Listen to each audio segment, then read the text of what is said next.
On the 27th of April, WildEarth will be turning 14 years old, and we wouldn't be here if it wasn't for all of you. And to celebrate, we will be finishing the beautiful book that we started last year that looks at the history so far. But we do need you to be part of it. Please submit your most memorable sighting, or what WildEarth means to you, or even just your name and a comment to be included inside the book.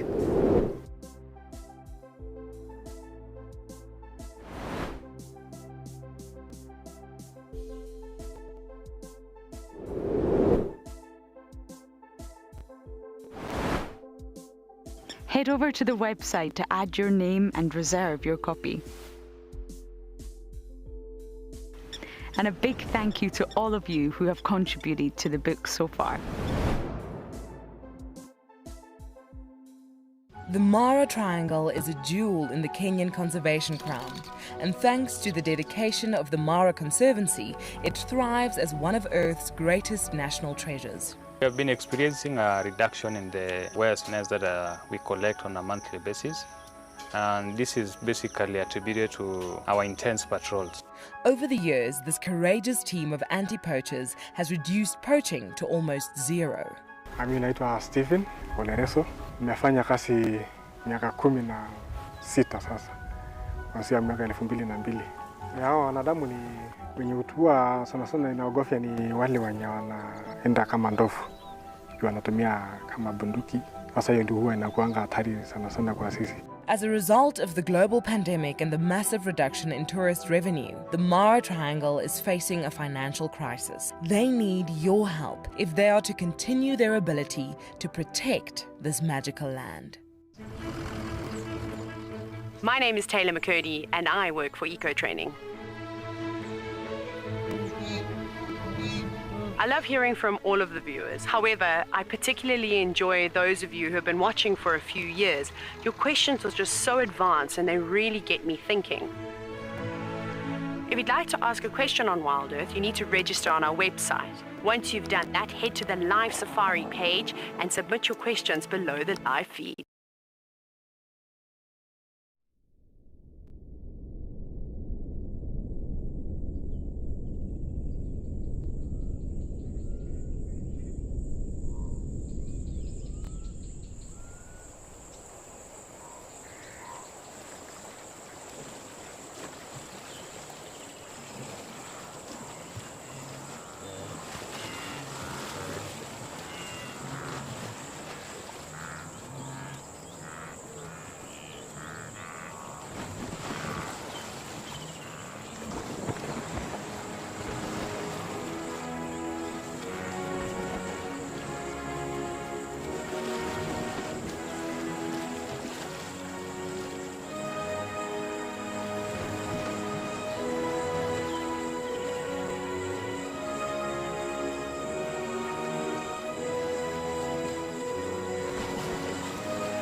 This program features live coverage of an African safari and may include animal kills and carcasses. Viewer discretion is advised.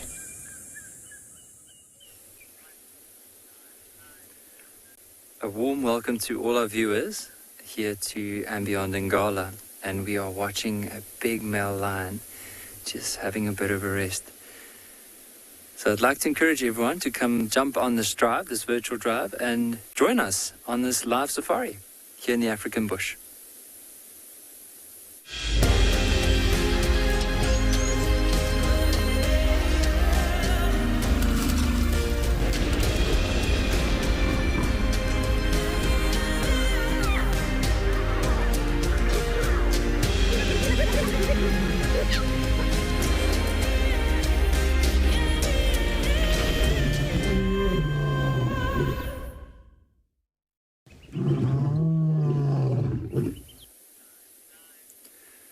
As we mentioned earlier, we are looking at a big male lion that's just lying down and resting up. There's actually a few lions here, and we can just see the one at the moment. Just next to him in the bush, there's a lioness with some small youngsters. Now, I'm Nikki. I'm going to be your ranger this afternoon. On camera, we have Paul. So we decided to, because it's nice overcast weather, to come to these lions because of the fact that there are youngsters around, and with them, when it is nice and cool, there's a good chance that they might be playing around and eventually moving into this open area. We can't really see them that well. I can't position the vehicle on this side as of yet because there's another male lion right next to us. So we'll have to wait for one of them to move before we eventually move around and try and see if we can get a view of those cubs.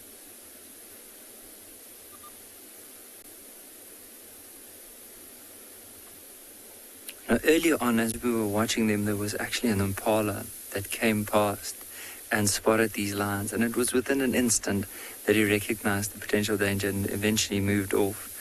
But you can see these lions aren't too fussed about moving now, even though there could be some zebras or wildebeest in the area. They'll be waiting until, eventually it starts getting darker before they'll use that opportunity to look for something to hunt. But what's really amazing is how well this lion blends into the environment. Now, the grass around him is still green, but imagine now if the grass was slightly taller and all of it was like a golden brown or yellow color. Look at how his mane just blends in very well. And that dark part of his mane almost resembles the shade of a tree. And then, of course, the blacker parts resemble these open patches of soil that we can see around us. I can actually hear lions snarling, and it might be those youngsters at the back that are either fighting with each other to drink, or the mum is getting a bit irritated with them and just growling at them. As we mentioned, just to give you an idea, see where that male is now slightly left, there are a few little guarri bushes, and they're just lying down at the back. But in the meantime, while we appreciate the sighting and hopefully see these other lions coming out, let's head across to Steve, who's going to say hello to us.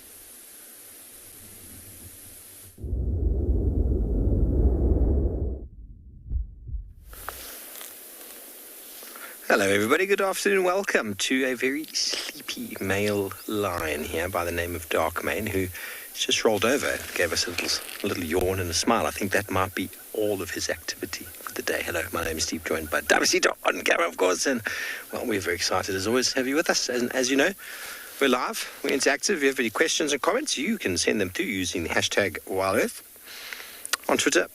Enter them in on the YouTube chat stream if you must, or you can send them through via email if you're under the age of 18 using the kidsquestions@wildearth.tv email address.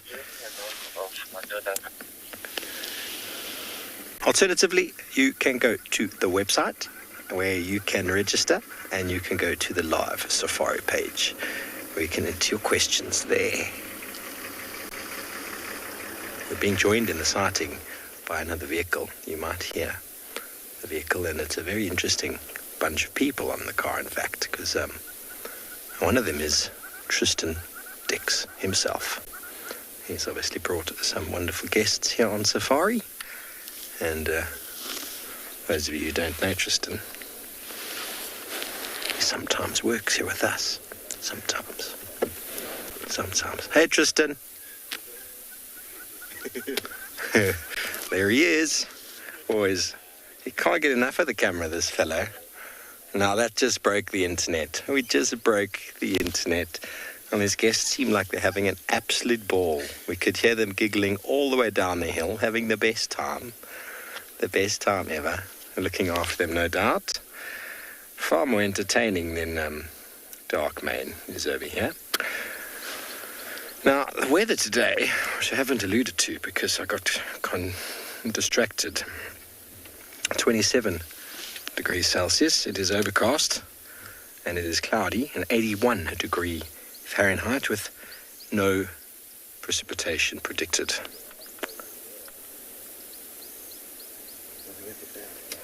There is a hippo. There's a hippo at the dam.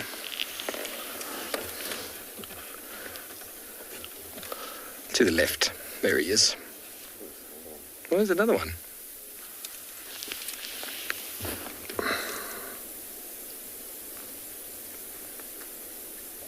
He's got no face, this hippo. And there it is. There it is.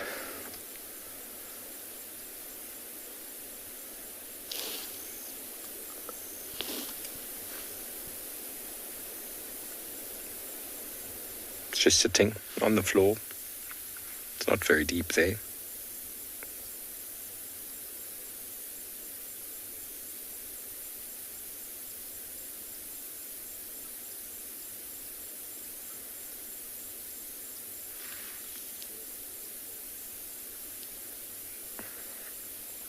The animals just aren't playing ball with us today.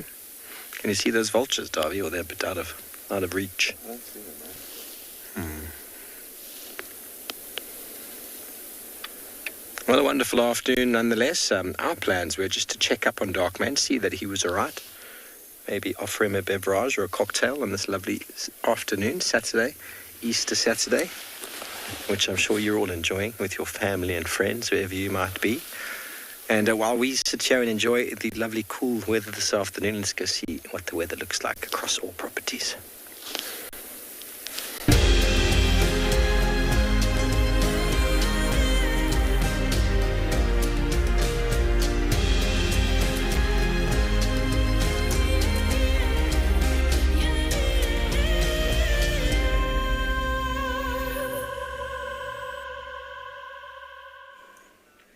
Good afternoon, everyone. And it looks like someone here is thoroughly enjoying the cool day and the water surrounding one's bottom. And it is not myself, unfortunately. It's the buffalo. My name is Lauren. I do have Morgan on camera once again, and you've already seen the weather, but we're not sure what we're in store for. It's very, very cloudy. It's not cold. The wind's died down, that's for sure. But will we be in store for some rain? I do not know. However, whether it's cloudy or sunny, this old dagger boy here is just thoroughly enjoying life. Would you look at that? It's completely alone, and I wonder if it's the same one we've been seeing at Treehouse Dam. And normally once buffalo bulls get sort of past their reproductive peak, they lose a bit of condition. They'll be heavily scarred. They will sort of be a little bit bald in places, and you can see he's got lots of battle scars. And their joints become achy and their bodies become tired. So you will find that they'll spend a lot of time near water. One, the water in the mud is actually very soothing for their bodies and their skin. But also the vegetation around water bodies is very soft and very, very palatable. And you can see the sky here is just chewing away like there's no tomorrow. And it's easy for them. Easy vegetation, they're water dependent, and water's all around them.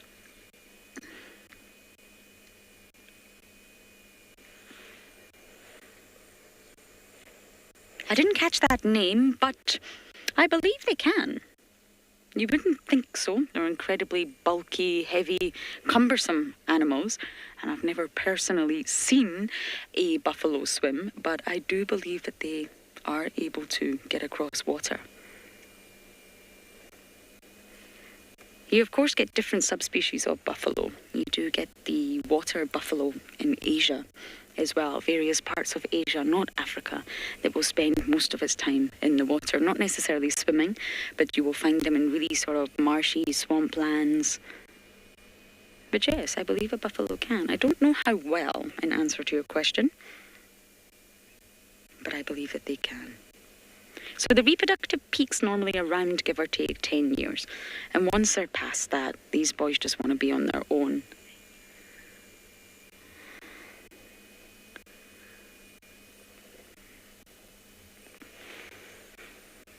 One more time with that question, Elton.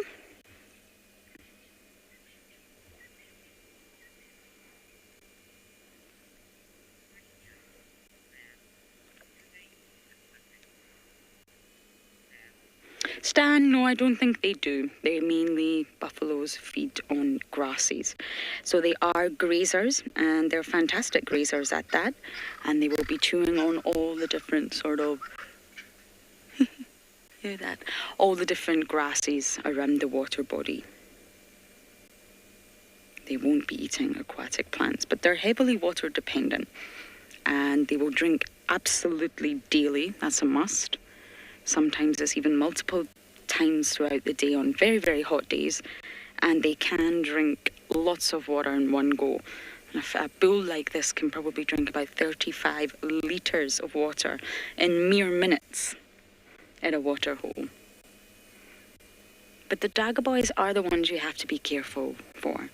Now, I'm reading his body language, he's very relaxed. I've also got a forward escape route. I haven't positioned myself in any way. If this male got unhappy, I can easily get out of here. We're at a distance as well. We're not very close to him. But the Dagaboys, the lone Dagaboys especially, are the ones that really have a bad temper.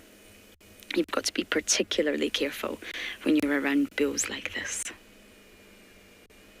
They're grumpy and they're old.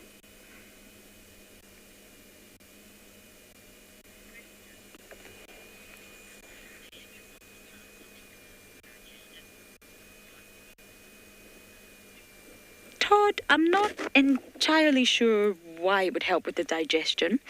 Drinking water helps with the digestion, especially the fact that herbivores have to break down cellulose, and they have specialised adaptations for that in their digestive process. But sitting in the water wouldn't help with digestion. It's helping his skin. Now, it's not hot, so it's not necessarily cooling him down. It just feels good. It's literally like you going to a spa. He's got the mud soaking into his wounds.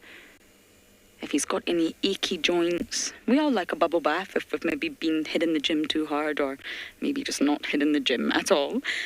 You know, it feels good on the body. It eases aches and pains, and that's exactly what he's doing. And he's eating at the same time. He's multitasking here. Spa day and eating. That's like taking some snacks and a glass of wine into the bath with you. Yeah, what a great start to today's drive. Let's hope the rain holds off and we're going to keep bumbling and see what else we can find.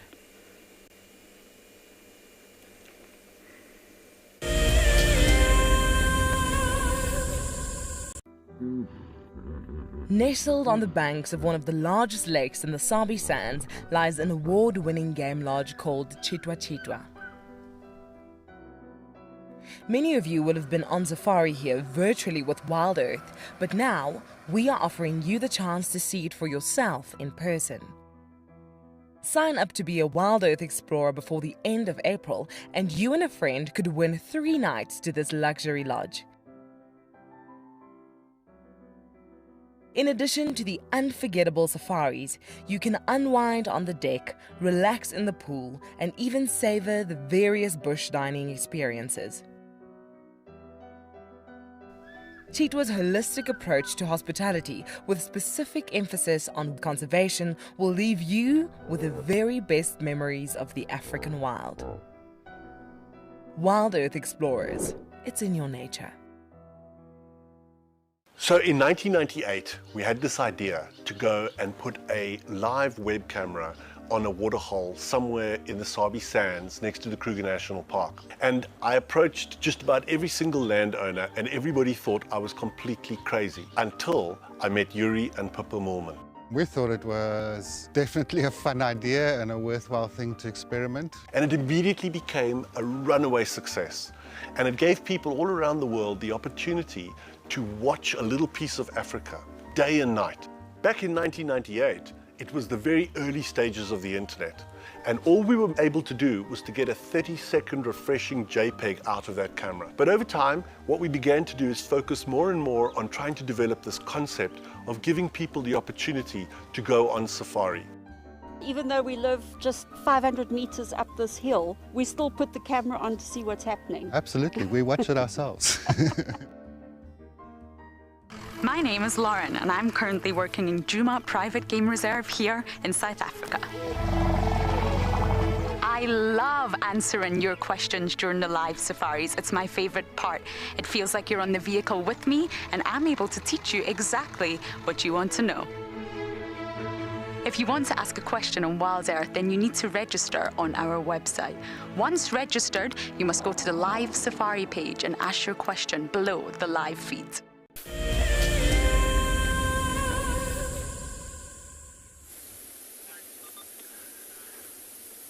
So we managed to sneak around to have another look at the other lion that was behind the quarry bush, and look at the young cub that just picked up his head. So there's 3 cubs all together here, and 2 of them were suckling, and this one now just decided to get up. If you look at their bellies, they had quite a decent suckle throughout the day. And I just wanted to get back on a question that was asked this morning on our drive. I think it was Taylor, one of our viewers, and he was asking about if the lions are born with claws. And the answer is, I don't think there's a distinctive answer on it, but most cats, especially all cats that I know of, are born with claws. And even though they're not fully developed, they are still weakly developed. And you can see them. I mean, especially with house cats, you can definitely see it. So it's just a yes to that question that was asked this morning. And look at this one, lying on the side with the paw up against mom's head.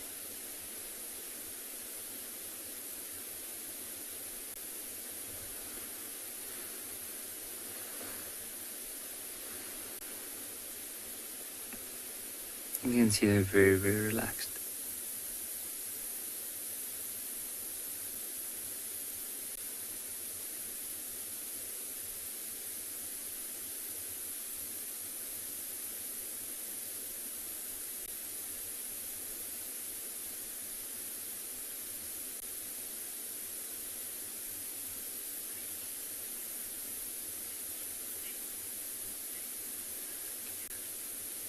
Thereon they have been. I think this lion has probably moved 10 or 15 meters from where we saw her this morning.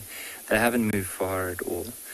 Now, it could be because she had a meal, the mother had a meal probably a day and a half ago.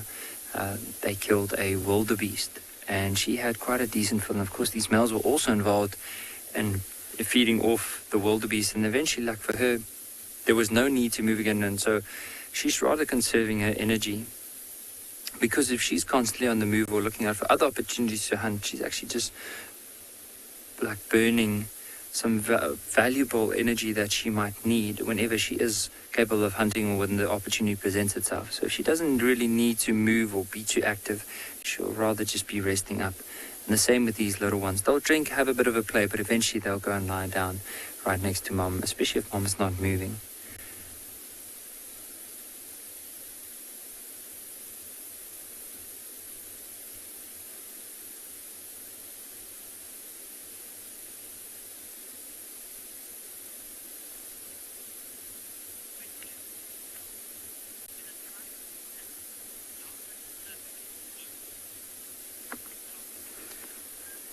Tom, normally the ones that lead a pride when they split are the most experienced within that split-off group. So, for example, this morning we saw a lioness with 2 youngsters and 2 younger females with her. And that lioness is close to 5 years old, and the other ones are still young, just over 2 years. And so they are more likely to follow her whenever she moves. And the same with this one here.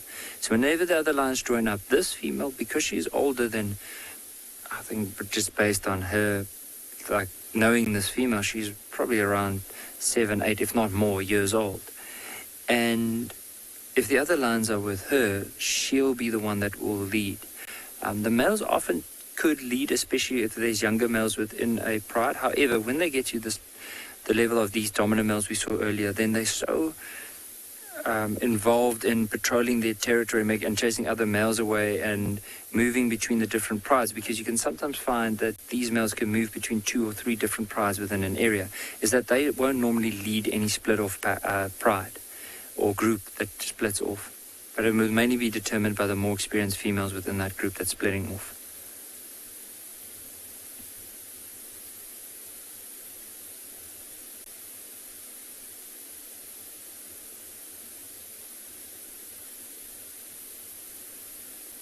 They are so relaxed. We'll spend a bit more time here, but if they're not going to be moving soon, we'll probably go and see if we can get some other lions along the riverbed, or maybe even go and sit at a lioness that we think might possibly be denning soon.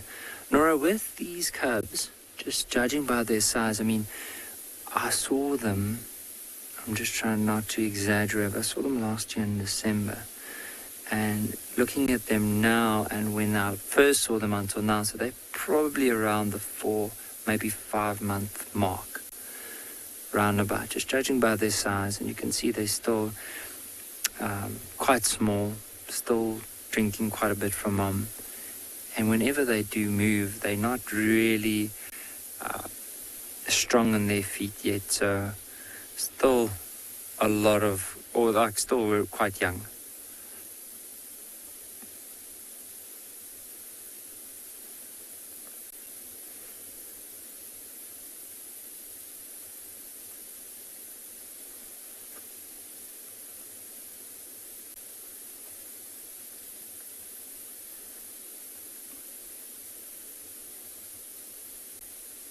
But one thing that really stands out, you can see when the mom's lying down, she blends in pretty well to environment, but because the grass isn't that tall, we can see her better. But look at that young cub in the back that's turned around and we can see the belly. Look at how white that belly is.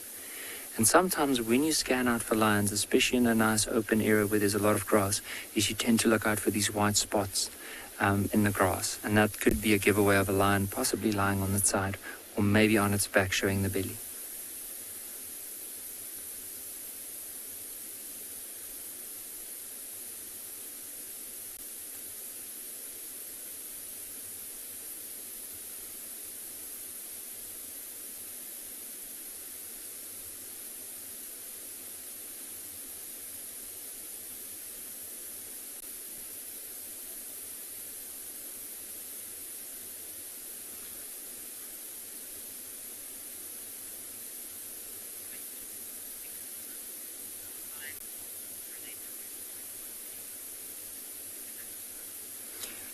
Nicanova, if this is the one that I'm thinking of that has a scar under her eye, then she is definitely the daughter of the white spot female that you're referring to. Because the white dot female and the older lioness that's with the pride, when I say the older lioness or the old looking lioness, is the one that's not in a great condition at the moment with the puncture wound on the side. Those two are the main females within this pride. And under them are these two sisters, this one here and another sister that's similar age. And under them, as we have, of course, all the youngsters with the white lions included. But not like, so the white lion, the young female, is actually the older lioness of the group. So the white dot sisters, youngster. And then we have these ones here, which are the youngest addition to the pride, these cubs.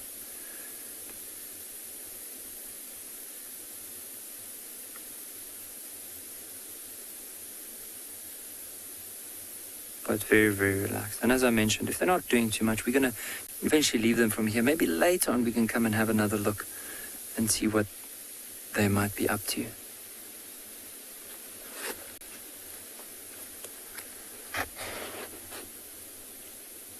And just having a look, there's a vulture up in the tree ahead of us, and there's actually a few of them around.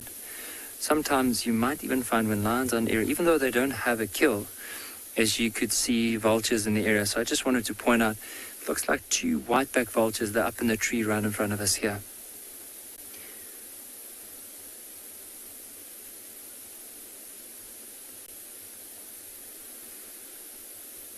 Now, how I know it's a whiteback vulture is, do you see as it's pruning his feathers? Look at that very prominent white spot on the back. And often, so there's 5 different vultures we get in the area that we see on a regular basis, and that is the whiteback, what we're seeing now, the Cape vulture, that doesn't have as prominent of a whiteback as we can see here, as well as it has a bluish eye. Then we have the hooded vulture, the leopard-faced vulture, and the white-headed vulture.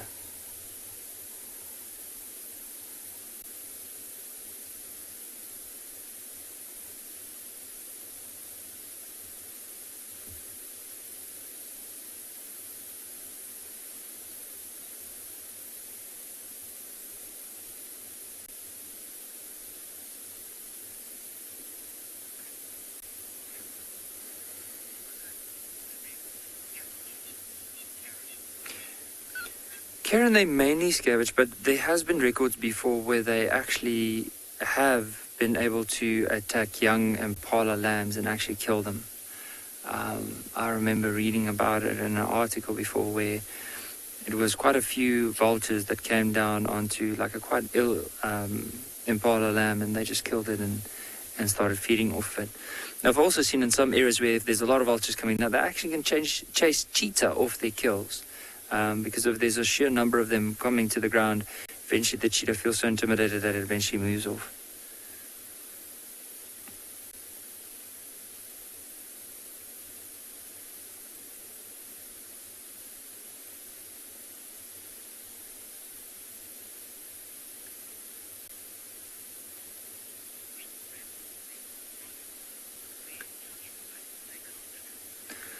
In the meantime, we're going to carry on with our search.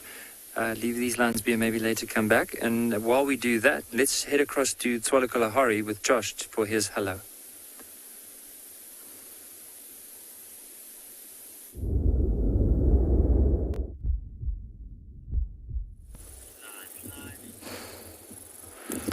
Well, good afternoon and welcome to a very hot and slightly windy Tswalu Kalahari.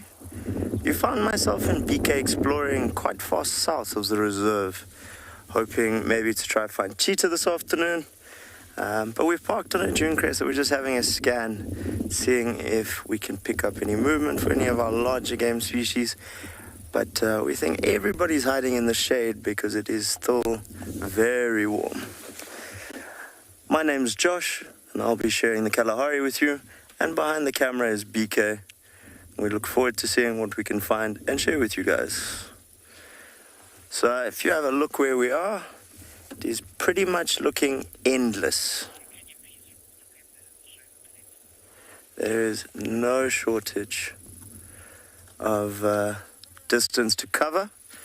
So as it cools down a bit, we expect our game species will get a little bit more active. But there's no reason we can't try and find them now. So sit back, relax and enjoy. We're going to take a bumble, see what we can find for you all.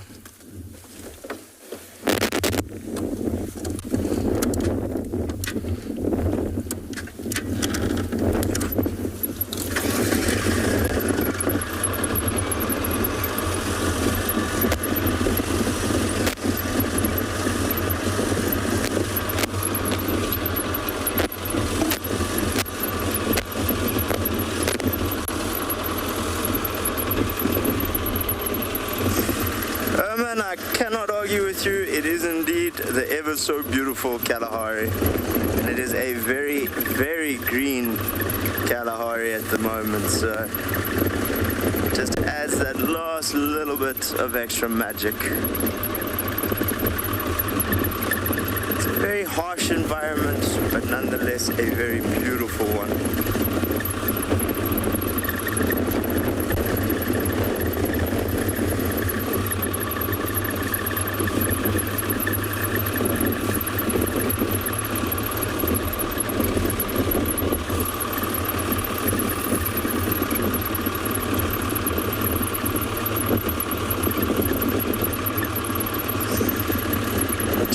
When was the last time I saw a pangolin? Less than a week ago. Between my 2 stints with WildEarth, I guided a set of American guests, and we went looking for pangolin one night and was lucky enough to find a very large female. So a couple of days ago, we are very blessed with our pangolin sightings here at Tswalu. Although at this time of year, with how thick the vegetation is, it has been a lot more difficult to find them.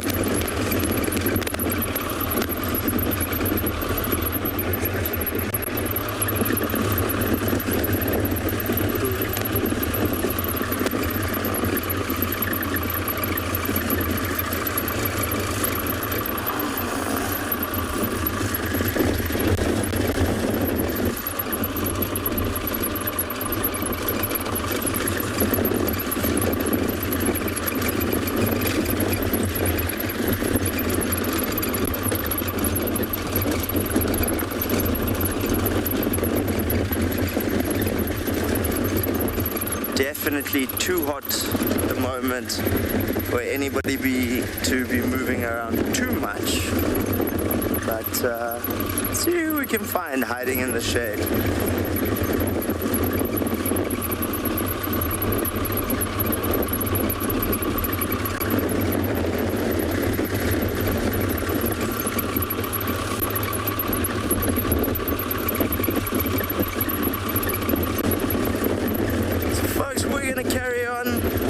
See you again really soon, but for now we're going to send you across to Steve, who's also on a bumble.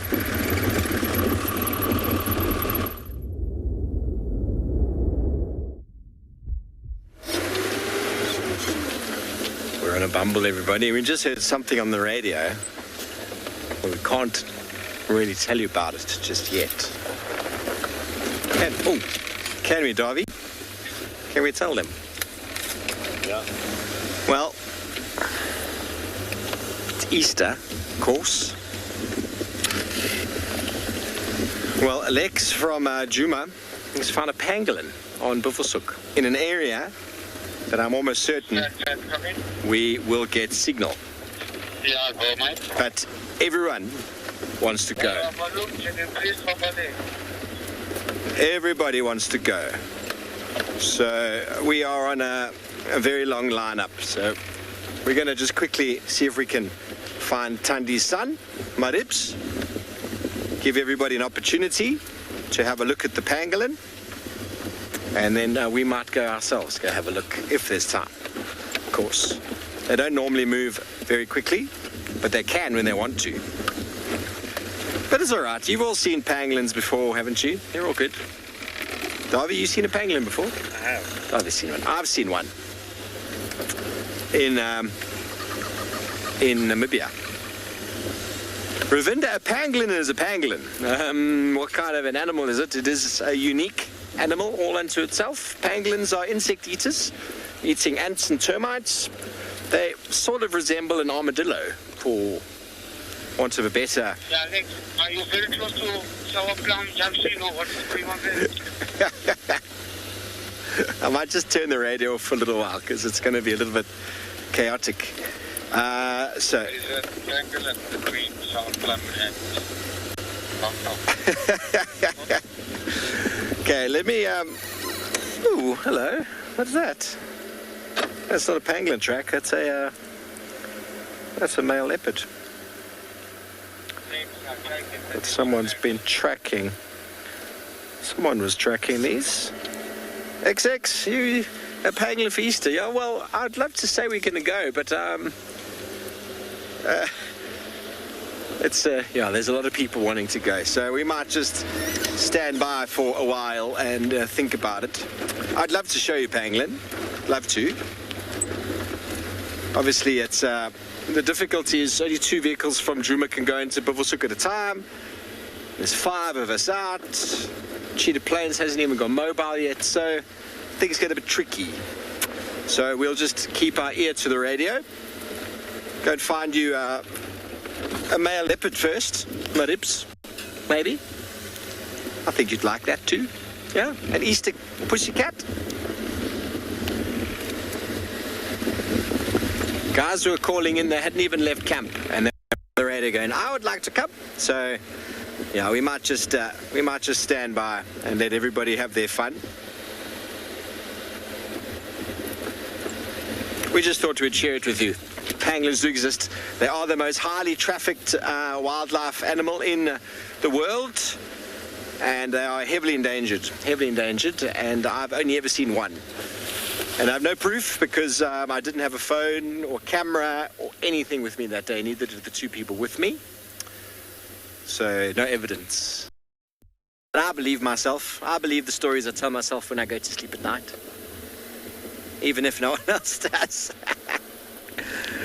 Okay, so we're just going to cross it to it. I'd love to call it in. Just going to wait here for a second before we cross over. Stations, I'm crossing into Torchwood from Central. Got it in. Yeah. Okay, hyena tracks. Gonna go see if we've got signal for my ribs. We've had it there before. Probably mainly on. I don't know if Cheetah is working very, very well at the moment. So while we find the right road, we're going to send you over to Tswalu for an update.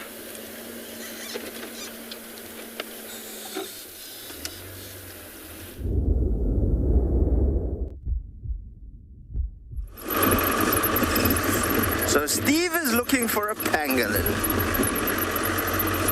I like it. Well, let's hope he has success, folks. You find us heading a little bit more back towards the mountains before heading further south. Our June streets here get rather thick, and where we're aiming to go is a little bit more south. So we'll go back a little bit towards the mountains and then down. But the road we were on, I think, would have taken us too far west. So we'll see what else we can find. But it's just nice to be out. It is a very warm day, though, I must say.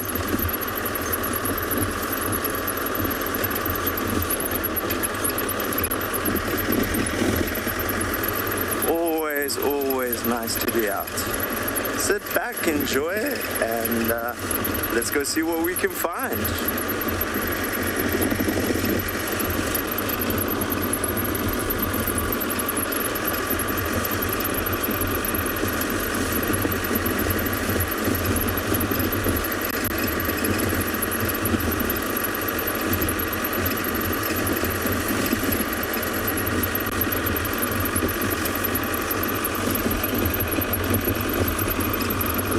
Sand of the dunes sticking out quite prominently here in front of us.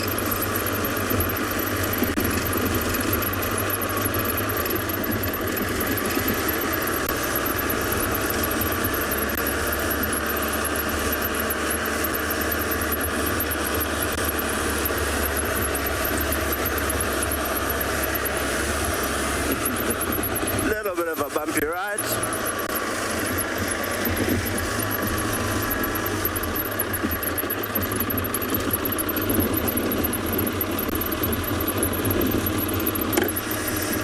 So, Monique, have I ever seen elephants passing through Tswalu? That would be a no. So Tswalu is a closed ecosystem in the fact that we are a fenced-off property, and even with our size, they cannot get in. If you think about it, modern-day times, most reserves, except in Upper Africa, do have, just seen something here on our left. Just going to get PK to pan for us. Some nice oryx. But just before I forget the question, with us being a closed system, where would the Yelis come from? So I know the history books say that in this area you might have had migratory herds coming through, but currently and definitely not in any of our memories here on the property has anybody seen elephant here.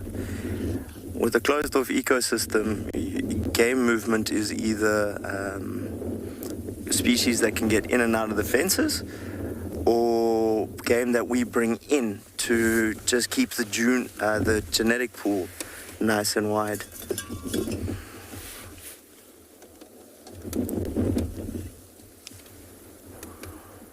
Stunning desert antelope. Looks to be a very round female oryx.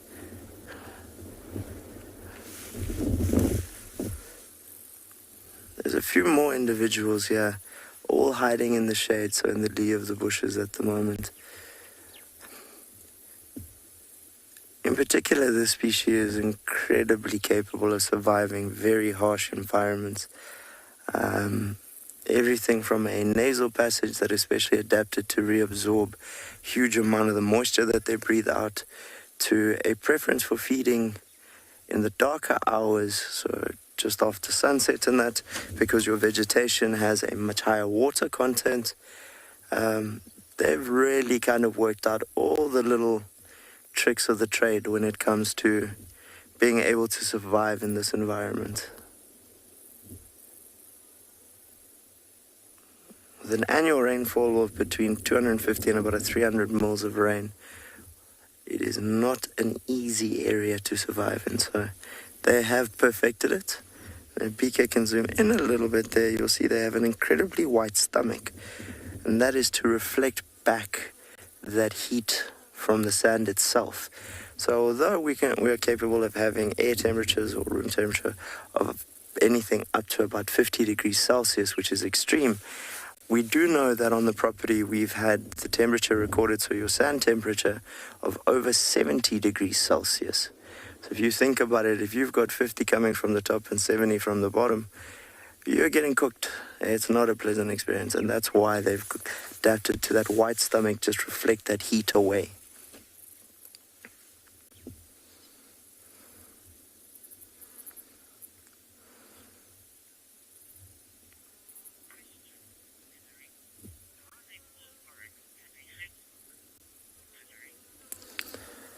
So why are they called oryx or a gemsbok, Hillary?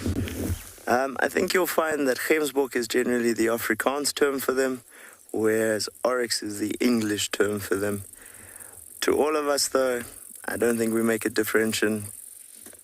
Both names apply to the same species.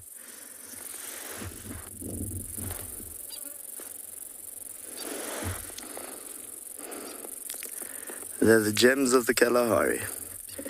So they're slowly moving away from us and heading over the dune top. I think we're going to bumble on and see what else we can find.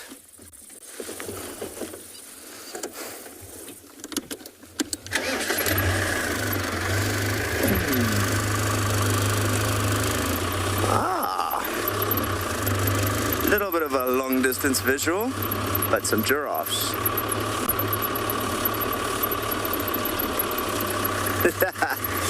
Benny, could I cover the whole of Tswalu on a single drive? If I was driving a chopper, maybe. But no, we're 1,100 and about 50 kilometers. So we're a very large reserve.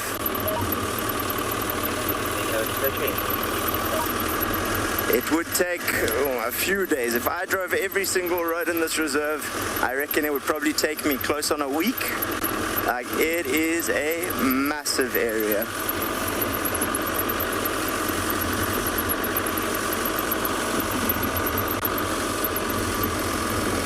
Nice large journey of giraffe here we're going to stop with.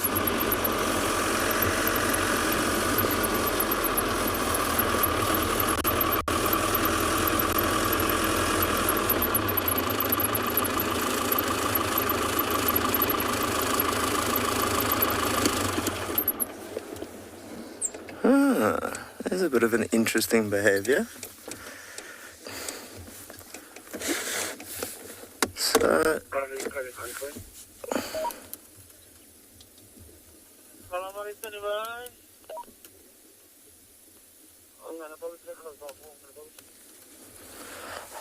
always nice to be able to spend some time with our long-necked friends. Trying to see what this particular individual is feeding on. It did look for a second that when it just came around the corner, Looked like he was feeding off the ground, which is a behavior called geophagia, which it looks like he is doing, but I can't see what he's grabbing a bite of. Now, generally with geophagia, they're down a little bit longer because he's obviously trying to scrape up some earth that contains minerals he's missing in his diet. But he could also just be feeding on very low June bush.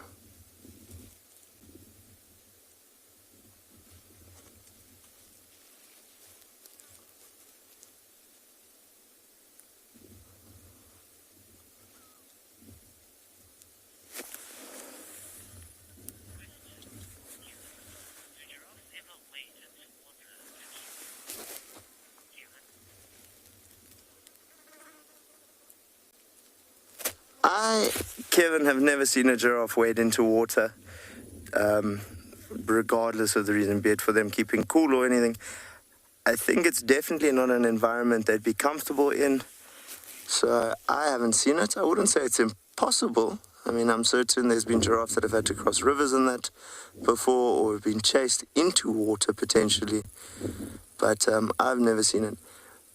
Just looking through my binos here and seeing more than one giraffe bending down and scraping up what definitely looks like earth.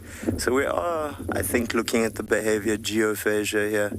So it could be a lack of salt potentially in the diet or potassium, but there's something in the soil here that their bodies are telling them they need.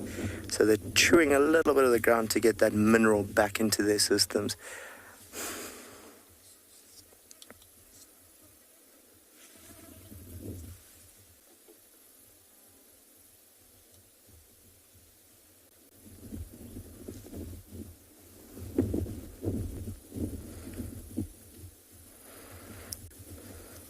I was a little bit worried that they were feeding on the June bush, this green June bush.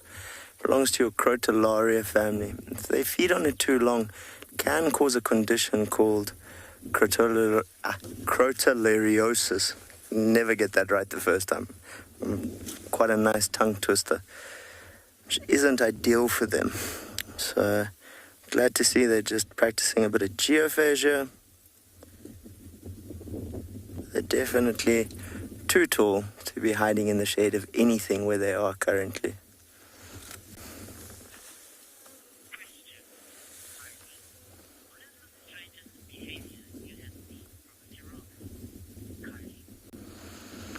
What is the strangest behavior I have ever seen from a giraffe? Interesting question from Kylie. Kylie, I'd have to say it was the first time I ever saw a giraffe practice osteophagia, so the behavior of an animal chewing on bones to get calcium into their diets. And I'd probably been on my course a few days. I'd never heard the term before. We were on a drive, and I said to my instructor, I found a giraffe that's either schizophrenic or isn't sure what's going on. He might have a bit of a personality issue, because I'm convinced he's chewing on a giant bone. And she burst out laughing. And we reversed back, and then this giraffe had a bone maybe a foot long in its mouth and was chewing on it. And we were all looking at this going, is he confused? Has he decided he's changing species? And she explained to us that he does it for extra calcium that they need. Obviously, if you look at a giraffe, you can imagine there's quite a few bones in there and quite big ones. So a bit of extra calcium is always welcome. But when you refer to giraffes, I always think about myself sitting there going, okay, maybe I got this one wrong. There's a few different species that will practice osteophagia, but a giraffe chewing a bone is something that just looks, to me, to this day, still very odd, regardless of the fact that I know why they do it.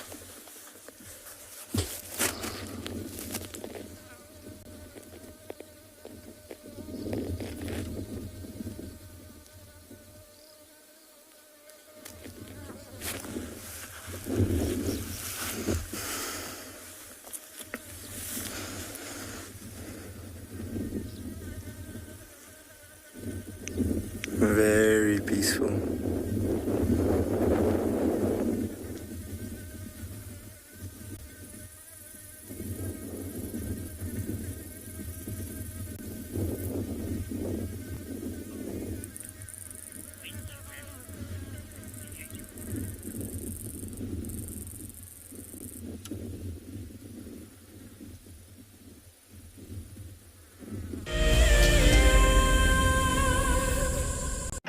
just going to see, there's a very good place. I want to see if we can get good signal from there. That's what I'd like to know.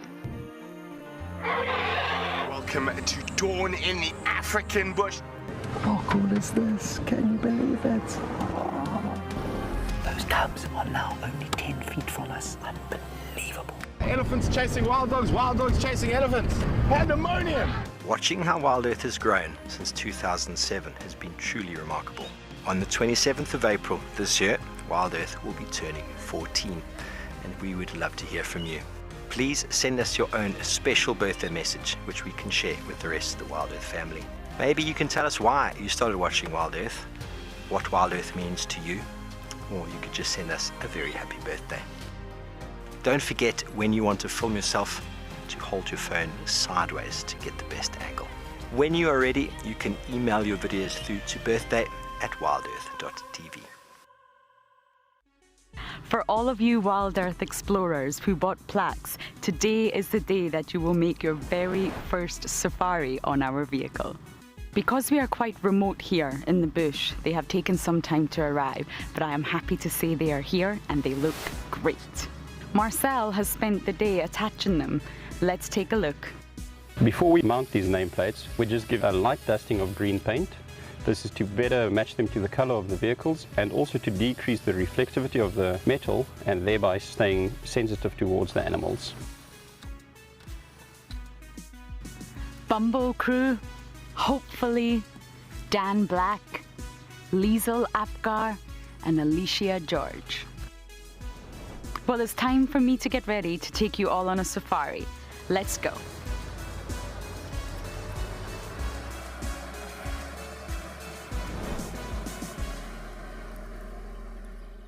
It's a huge privilege to be in these incredible places with these amazing animals. I love filming lions. When they do get up and do something, it's always spectacular. When they are playing, are incredibly fun to watch, especially subalterns and cubs.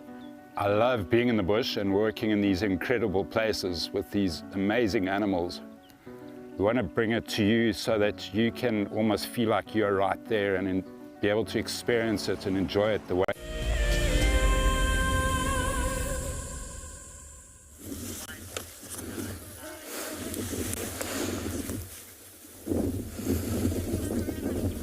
So we definitely decided to see what these giraffes get up to. They're slowly feeding into the wind. It's quite a big journey.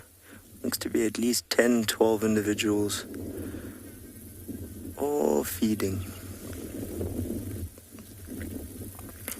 Lovely backdrop there of the Coronaberg.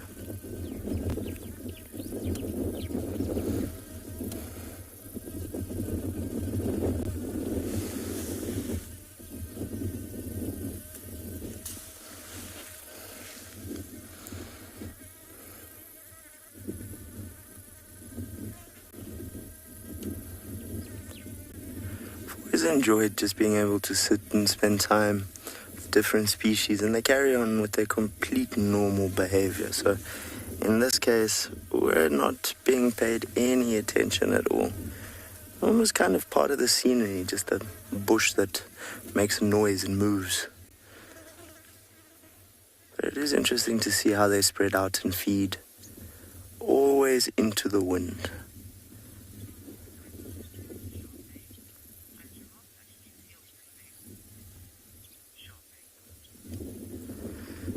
So Charmaine has asked, can giraffes feel through their hooves?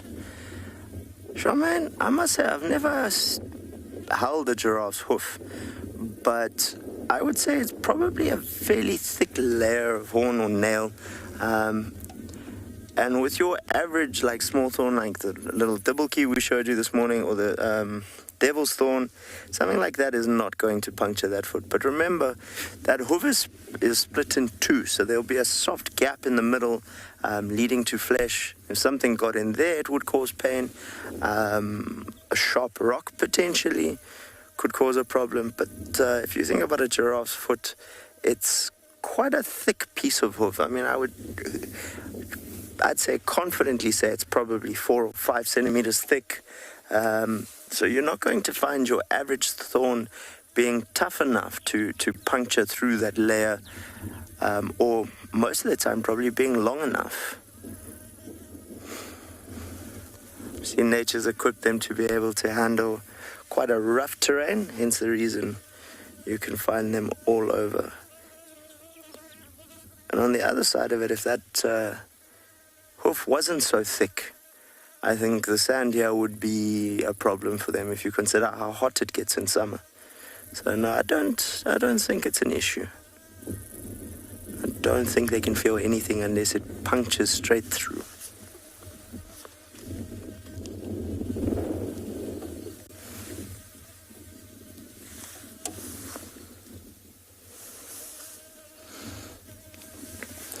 And they're slowly feeding away from us.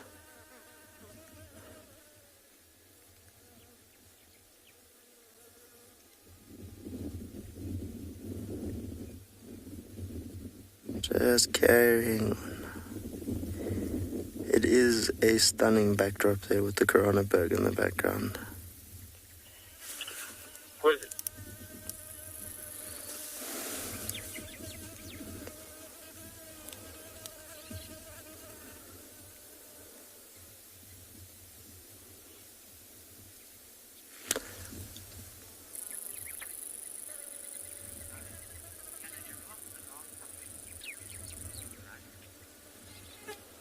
So we've just been asked by Zulu for Life if a giraffe can alarm call.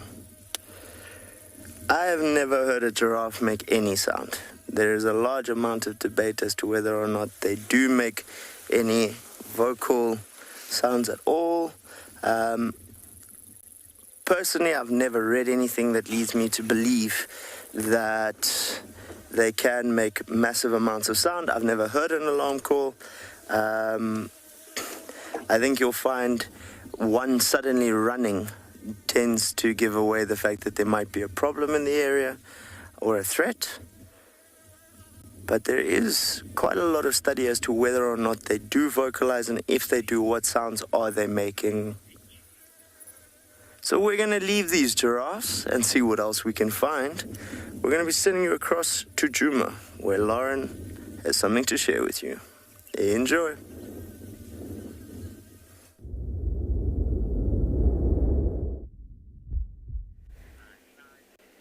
We have found one elephant. I'm not sure where anybody else is. This is not a particularly large elephant, and it just got spooked by a lilac-breasted roller, which made Morgan and I chuckle quite a lot. Shall we go forward a little bit, Morgan? Michelle actually sent me on a bit of a mission, that's where I've been, and that was to go through the Mulwati to check it. The Mulwati's still out of bounds because it's been so incredibly waterlogged. We haven't had heavy rains for a while, so we decided our vehicles, they're just the best. They're a lot tougher than some of the Land Cruisers out here, and they're slightly beaten up, so we decided that we would test it, and it's unbelievable how waterlogged the Mulwati still is. It's incredible. And what's fascinating is when I was in Namibia, they spoke about the desert and a dry riverbed, and actually people think, well, it's dry, it's not a river, there's no river there, it's just an empty riverbed. It's actually better to use the word river system. It's an entire system. We're looking at a bum here. Maybe that lilac-breasted roller might be slightly more adorable. Do you see it, Morgan? That's the one that bombed. Oh, no, he's also off. He's coming to the elephant. Yes, he's going to land on the electricity wire. That's not good. Let's go forward. And yes, you've got to remember it's an entire system. There's water underneath. There's water coming in different ways. And even in the desert, you get water from the fog. And it's amazing how animals survive life in the desert. They rely entirely on moisture from the fog that runs through the system. It's amazing when you really get into it. And it's the same with the Mulwati. We shouldn't really say riverbed. We should say river system, because it's an entire system at play here. Okay, I'm just going to go in a little bit. But anyway, the point is it's still incredibly waterlogged. I mean, our vehicle just got through, so I don't think we'll be driving the Mulwati just for a while yet. Okay, there we go. Where's the rest of your gang?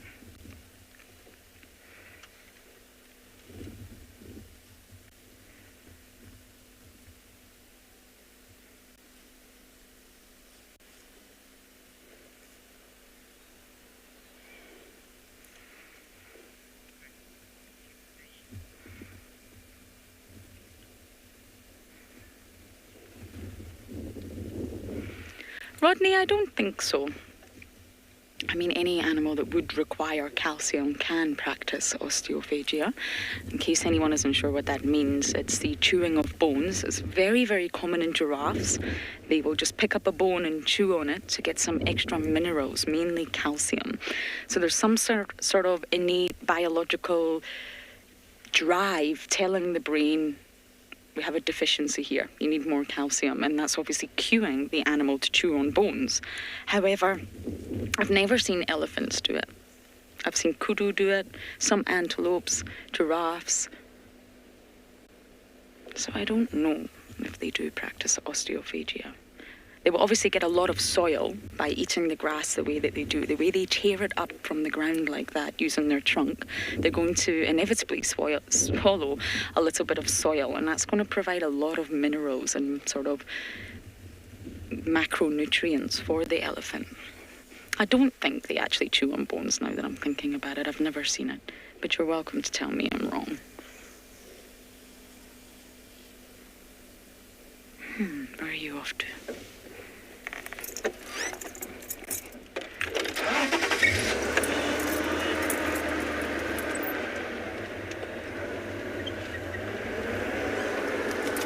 I'm toying with telling you a funny story. I think I'm going to tell you it. So we came out of the Mulwati, we survived through the waterlogged riverbed, and we bumped into Tristan. Mr. Tristan Dix is here. And when we said hi to Tristan, it's so lovely to see you, we heard a crash. And I was too scared to look round, but when I did eventually look round, our antenna was on the ground. And Tristan's eyes were as wide as saucers. Oh, hello, warty hogs. Yes, it was rather embarrassing. However, Morgan came to the rescue, and our antenna is back in place. And it's all Tristan's fault. He shocked us so much that the antenna fell off. They're looking at the elephant, making sure it's not a threat. This is just the youngsters. Oh, there's Mama. Mama coming. And off they go. Just like that, warthogs don't hang around, do they? Okay. Now that our antenna is back in one place, and Tristan's eyes have gone back to normal size, we are going to look for animals. Yes, we are. I've already been to the hyena den, no luck. I mean, it was quite early, but it's always worth a shot on days like that, overcast, chilly, windy. But I will definitely be back there a little bit later on.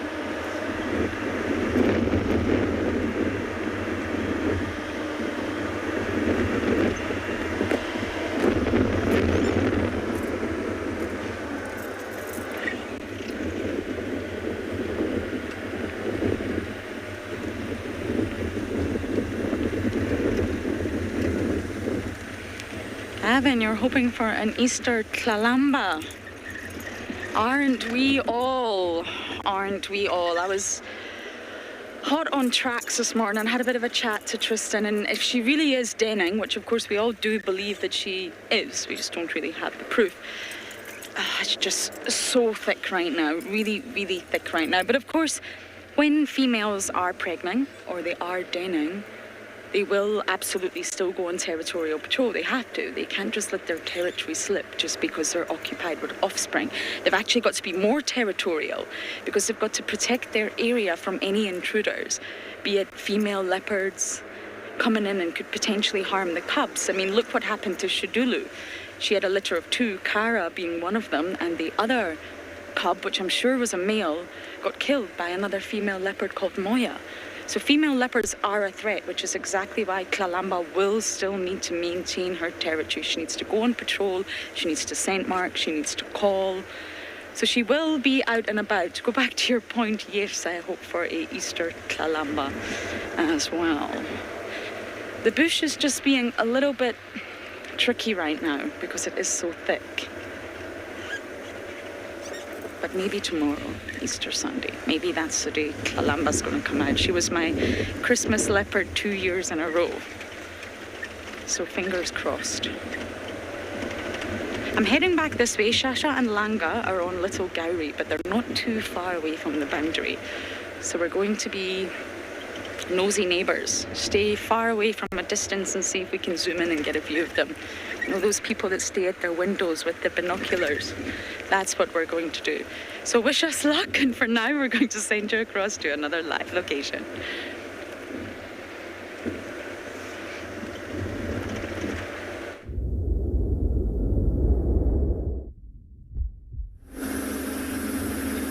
We're heading down the riverbed now, and we're not too far away from where we saw that lioness with the two younger ones and the two young females this morning. So it's not too far from the area. But just thinking about Easter weekend, so I remember it was a year ago when we found the Easter aardvark. I still remember the little drive where we came around the corner and the little aardvark was there with like a stick, and there was some Easter eggs in there. Just can't believe how time actually flew, and thinking about it's more than a year, well, it's a year ago when we did the Easter, or over Easter weekend we saw the Easter aardvark. So who knows, maybe this evening we can see another Easter aardvark. But in the meantime, we're not too far away from where these lions are, and it's probably going to take us another 2 minutes. So right in front of us, the river does this beautiful loop down and starts heading in the southerly direction, and it's not too far. Maybe these lions have moved. It's nice and cool. You can see the weather's a bit murky, quite a lot of cloud cover at the moment. They might have even moved, but the chances are, if they've been like those other lions, they haven't gone too far from where we saw them this morning. So let's go and have a look. It's probably 2 minutes drive in order to get to the area and see if they're still here. And after that, we'll carry on with a bit of a leopard search this afternoon. We haven't really seen leopard. We've had glimpses of them, but not long enough.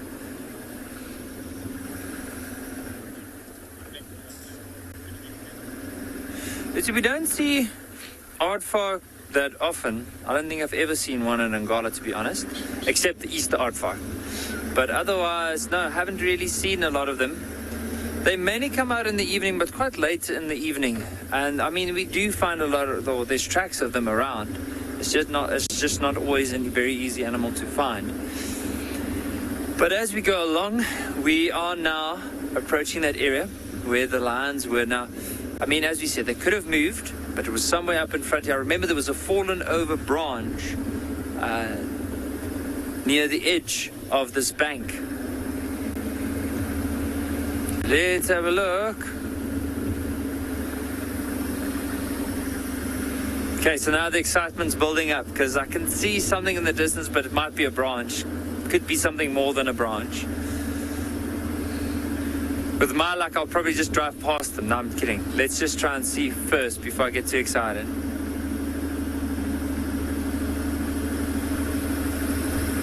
I can see the fallen over tree.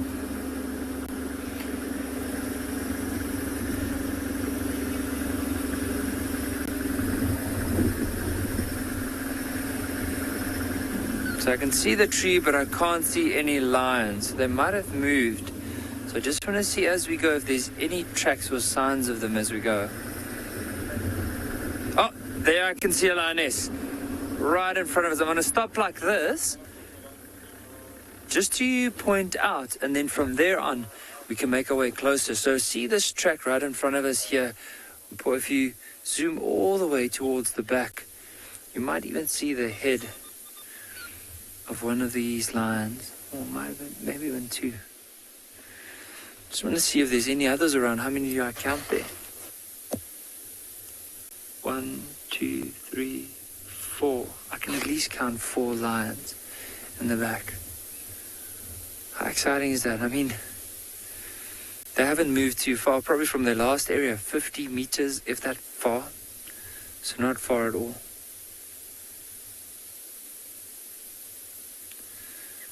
So why don't we try and see if we can get a bit of a closer glimpse of them.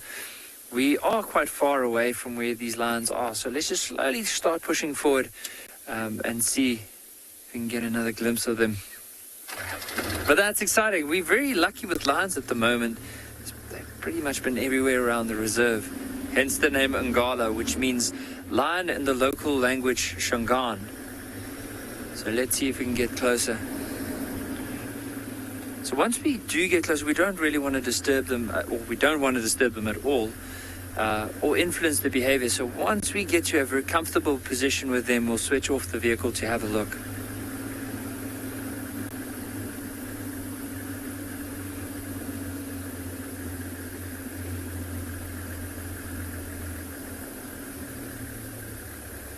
I'll stop right here. I'm trying to look from this morning.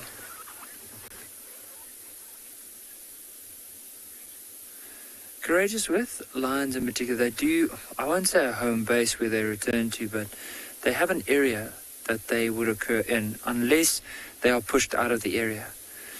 However, with them, they are going to be moving. I mean, to look for hunting opportunities, a wildebeest is not necessarily going to stay exactly at the same spot, unless it's a territorial bull, but he'll be in an open area where he knows it's safe, and that's why he'll go back there. But these lions tend to move within an area and just actively looking for opportunity to hunt. Maybe as soon as certain times of the years, or the year when it's nice and dry, they would tend to move closer towards where there might be water holes, and knowing that animals are going to come down to drink, just lie and wait there. Now, one of them is missing, and I'm seeing two of the older ones. I see the young male, but I don't see the young female, unless she's lying down somewhere where I just can't see her.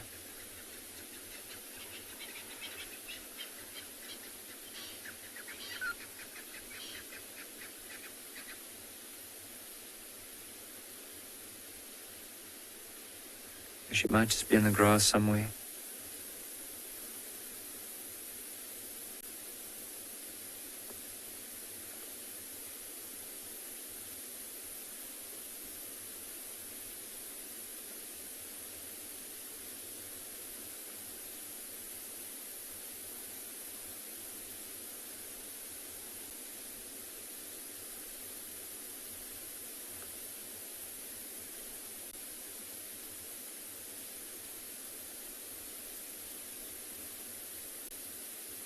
So I said, like, I'm looking out for the one female, is you see this one that's licking herself. Jamie, sir, you've asked a really good question, but I didn't hear the end of it. If the question can just be repeated, please. But look how this one's just grooming herself. Might be some ticks on the side of her arm that she's trying to pull off.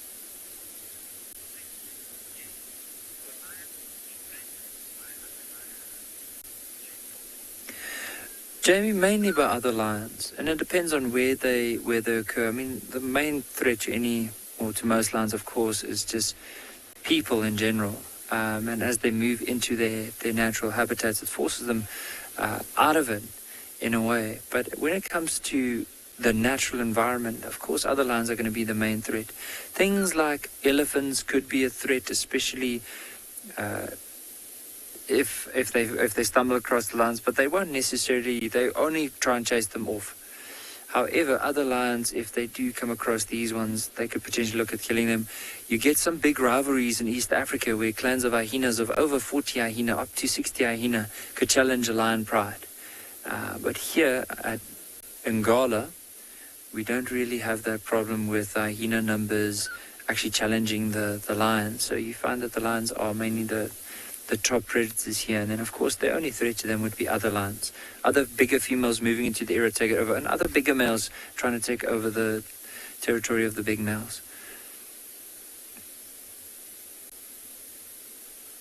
In comparison to that female we saw earlier with the young cubs, you can see this one is a lot smaller.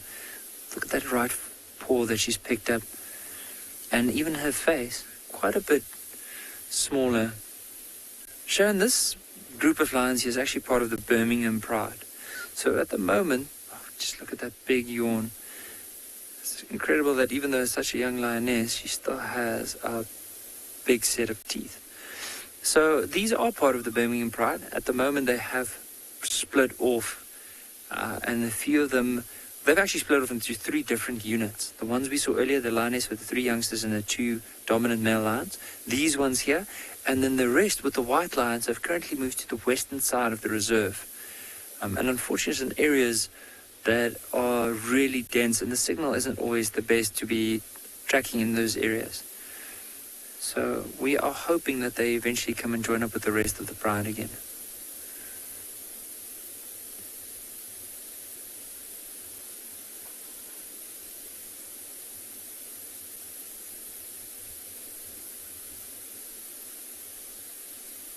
See how she's licking the inside of her paw and then brushing it over her face to clean herself.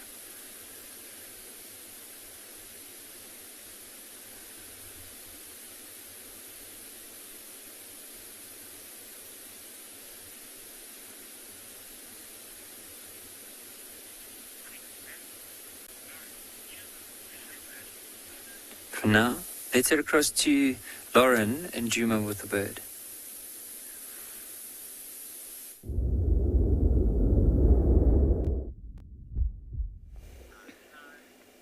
The bird, the Batelier, on the dead leadwood of Leadwood Road. It should actually be called Batelier Road, but anyway. Now, just to give you all an update, I've been checking the nest every single day since coming back, the Batelier nest, and nothing, nobody, no adult, no signs of movement from inside. So obviously I was away for 2 weeks. I don't know if I'm just not there at the right time, or if maybe there's no chick, if there was no success, or I'm really not sure. So I'm going to keep checking the nest. It's obviously not on this tree, it's just a little bit behind. But so far, no luck, I'm afraid. But these Bateliers are just fantastic. It's the same pair we see every single day. And this dead tree, leadwood of course, has extremely dense wood. And that's exactly why heavy birds love it. Bateliers are not the heaviest of all raptors, but they are heavy birds. There's no sort of jaggy branches, thorns, hooks, nothing. This is a perfect tree for just roosting, staying still, resting, and of course you can see everything that's going on around you. And Bateliers are highly visual. Their role in the sort of hierarchy, although hierarchy is not the best way to describe predators. It's more like a pizza. And the Batelier slice of the pizza is to get in there first. When there's a dead animal, be it a scrub hare, be it an antelope, get in there first, and they will eat the softer parts of the body, be it the eyes, or maybe any soft inner organs if the carcass is open. And then they immediately want to get out of there before the bigger raptors come in, the more aggressive ones, and even the vultures. So they've got to have keen eyesight. They've got to have the eyesight to allow them to see and get in there before anyone else does. Just like the mammalian predators, they all have their unique specialization to A, avoid competing with one another, and to also sort of allow them to all live in harmony, if you like, and succeed as a species in one habitat. It's exactly the same for your aerial predators. They're not all the same, they don't all have the same sort of speed, they don't all have the same wingspan, and they don't all have the same characteristics.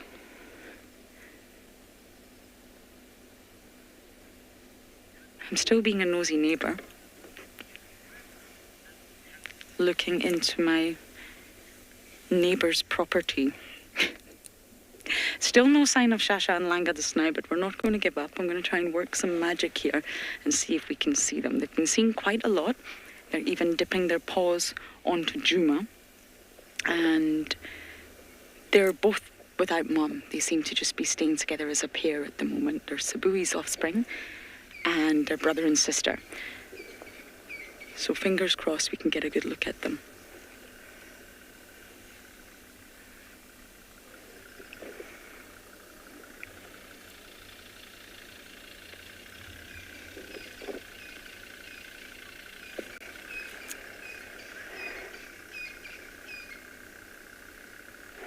Hairy, yes. They're not actually eagles, so they're a type of snake eagle, which is not a true eagle. But yes, the coloration of the Batelier is just incredible. The facial colorings, but I also love the coloration of the plumage on the wings, and it makes them very easy to sort of sex them, you know. When you see them from far away, you can easily tell the difference between male and female. But they are a type of snake eagle.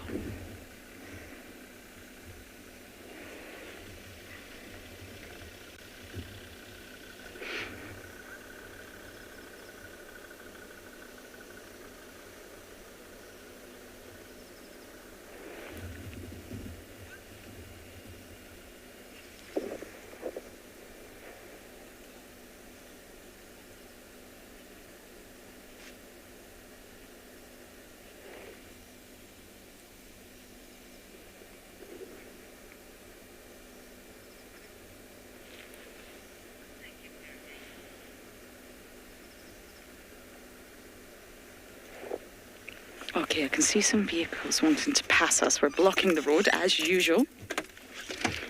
I always park blocking the road, so we are just going to move out of the way for them.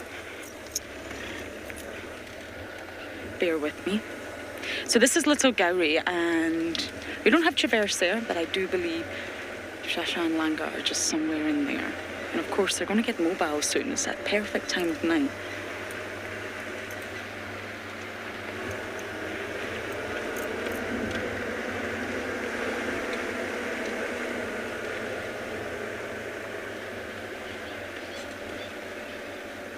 The grass is long, but it's always worth just listening for potential alarm calls, unhappy squirrels, unhappy francolins.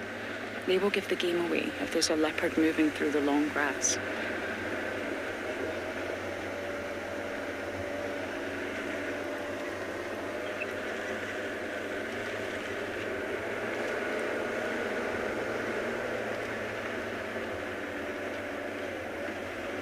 I am not a leopard, but I do personally think there's space for Shasha and Langa and Juma. They should come.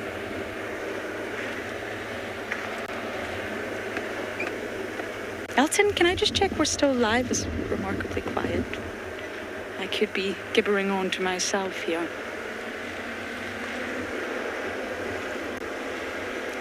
We are still live.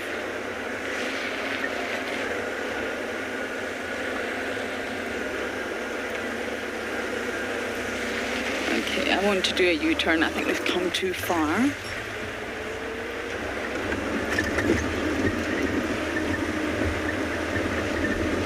The leopard dynamics are going to be very interesting. With the very sad and untimely and unfortunate passing of Hukamuri, it will inevitably change things. It won't happen immediately, obvious. There'll be subtle changes, but it's going to happen, and I'm very much looking forward to seeing which dominant male is going to take over. So I'm going to drive this road once again, and hopefully we get lucky.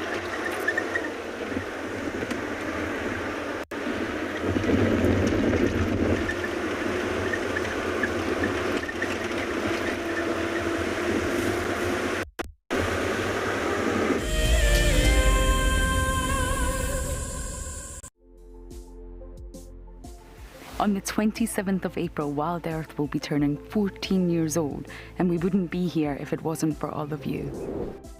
And to celebrate, we will be finishing the beautiful book that we started last year that looks at the history so far. But we do need you to be part of it. Please submit your most memorable sighting, or what WildEarth means to you, or even just your name and a comment to be included inside the book.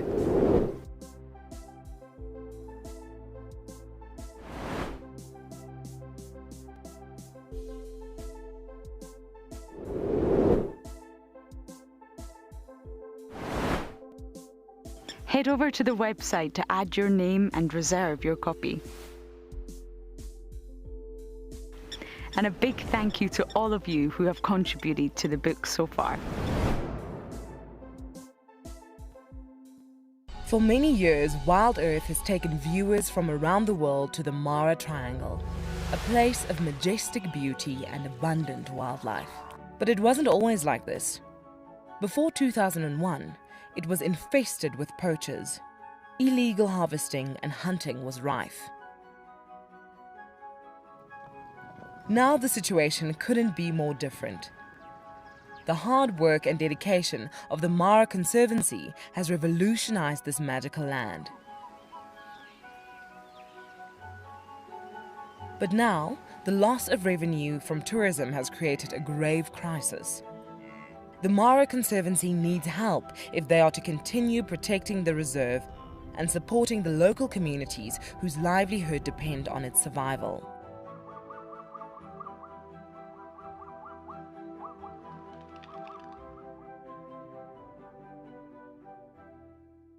My name is Steve, and one of my favorite things at WildEarth is getting questions from you. The type of questions that I really like are those ones that really help us to unpack and understand and really integrate the ecological knowledge and fully appreciate the importance that animals such as these Cape buffalo bring to the ecosystem. If you want to ask a question on WildEarth, you're going to have to register on the website.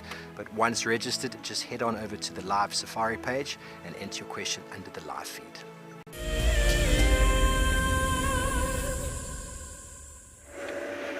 We've traversed the road again, which is right opposite what I used to call Lawrence Pan, because I love it so much and it doesn't have a name. But unfortunately it's changing. Listen everyone, what do you hear? Or should I say, what do you not hear?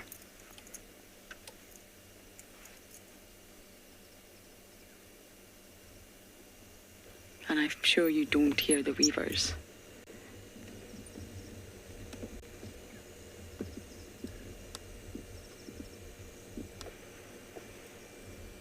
They've gone.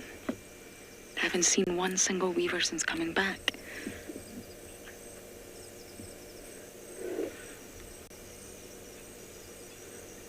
Sorry, Elton, I missed those comms.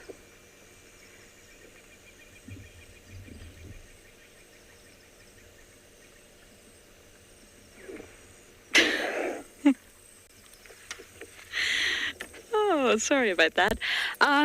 So yes, the winter is here. That's it, season's changed. But if you look, Morgan's going to give you a wonderful view of this little pan and how full it still is. It's still so full.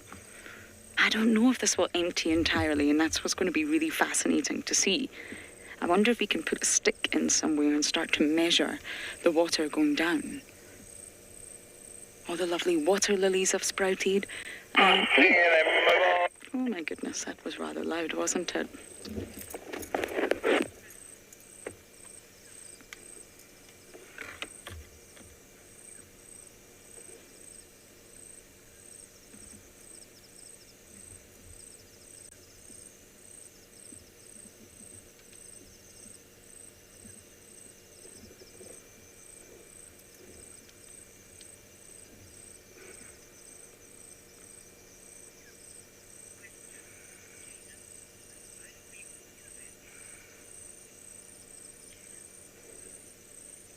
Jaden, and keeps them out of reach of predators.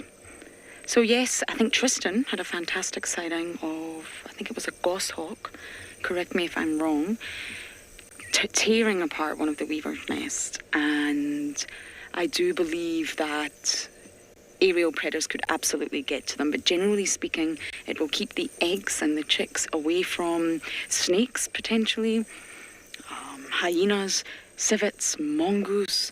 Not so much monitor lizards. Monitor lizards would be a problem. They would definitely be able to access. But generally speaking, it's sort of as a safe zone. It ensures a little bit more success for the eggs.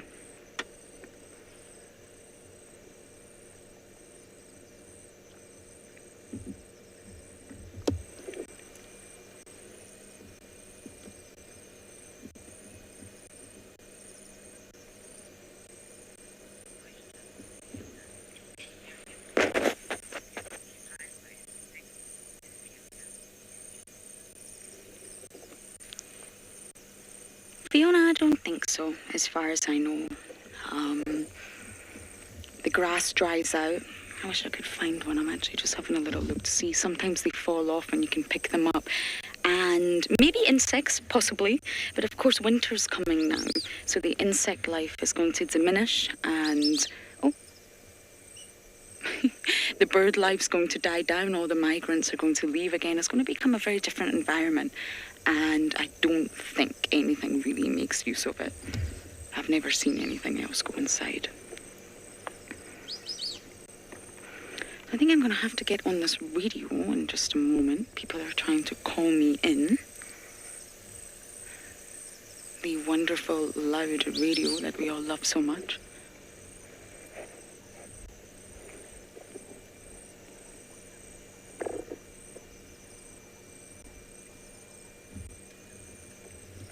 Okay, Morgan, are you ready to bumble? Our antenna's up, which is fantastic news, really.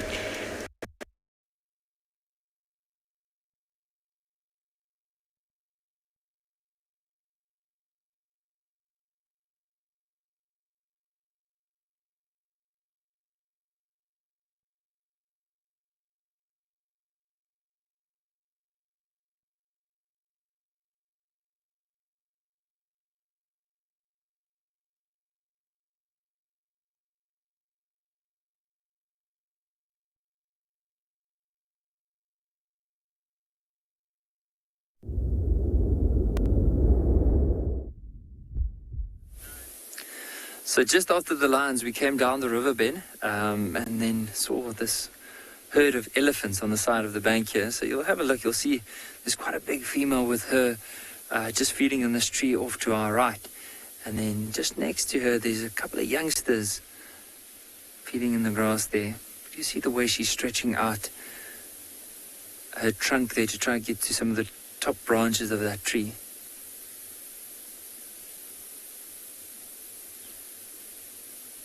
Her head is lifted side, it creates quite a bit of a saddle back. Now there's a few elephants, like as we're sitting here, I can count at least 1, 2, 3, 4, 5, 6, possibly 7 elephants. And then with the possibility of quite a few at the back. We've been seeing quite a lot of elephants on Ngala at the moment. And it might have to do with the water, but as well as there's a lot of food around, especially after the good rains we've had. One of my favorite things is, so see on the bank in front of those elephants, do you see those marks that are coming down? So often when the elephants come down these embankments, they basically drag their hind feet, or else they would almost like tumble forward over their front feet. So it's quite amazing to watch, and I'm hoping for that. I'm hoping if we stick some time here, we'll be able to see how they come down that bank. But for now, you can see the youngsters are just enjoying the grass there. What I do enjoy about elephants, I mean, as we were watching them, a few are feeding off the trees, others are in the grass, some might even be pushing over or digging up roots. And elephants are referred to as these ecological engineers because they can pretty much anything that they want. They can dig for water, they can push over trees to get to the roots, they can break a branch down so that it hangs down lower, they can feed off the grass, and they can utilize quite a wide variety of the environment. Which also allows other animals to either get into it or might even take away some of the food sources from other animals. So they play a very important role within the environment.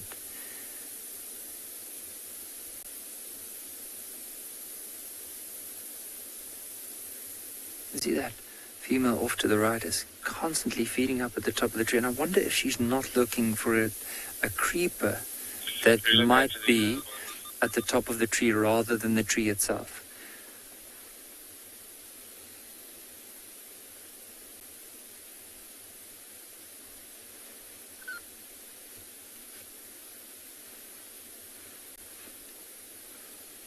So look at her trunk. See how it's going all the way to the very top there. Let's see if she's pulling out a possible creeper. So when I say a creeper, it just means a plant that creeps and doesn't have its own support, like a stem in order to support it. So it actually uses another tree as support to grow.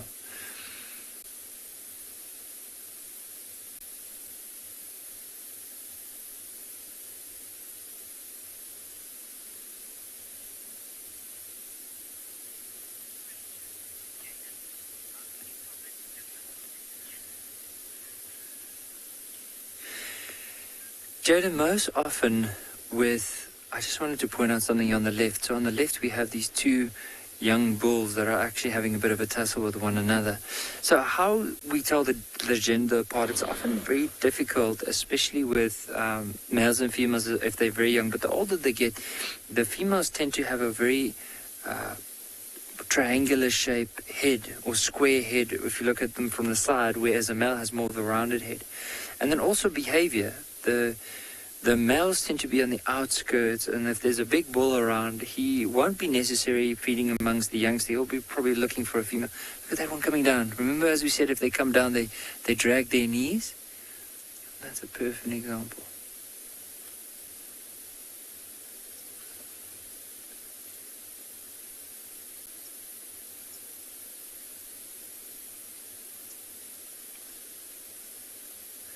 I hope this one's not trying to turn around, but sometimes another form of behavior is the two, like young elephant bulls will tend to look at the one sitting.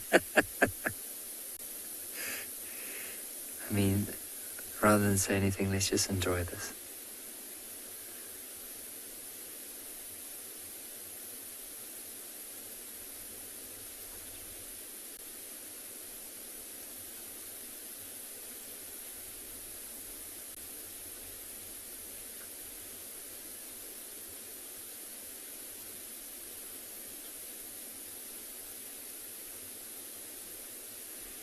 This one's probably just trying to help him out.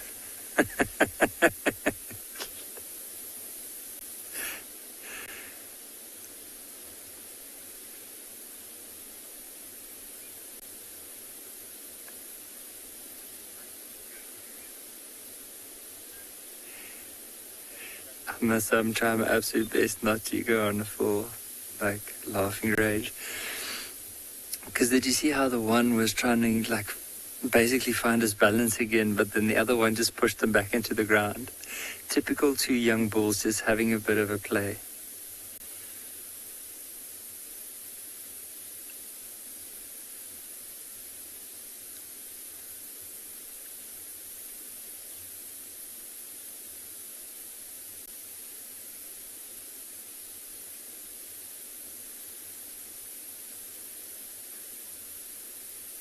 Another interesting behavior, see how the one, after playing, immediately goes and grabs a bit of grass again and puts it in his mouth. And you can see with this one down here, it'd be interesting to see if they're going to go back, because often when they go back up again, he'll dig his front legs and almost wedge himself up with his hind legs and then push his front legs into the ground again, almost as stilts, and then move up and push down and move up in order to get up a bank.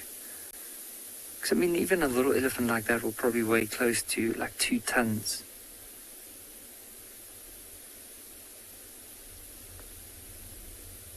And it's not easy putting that up onto a steep bank like that.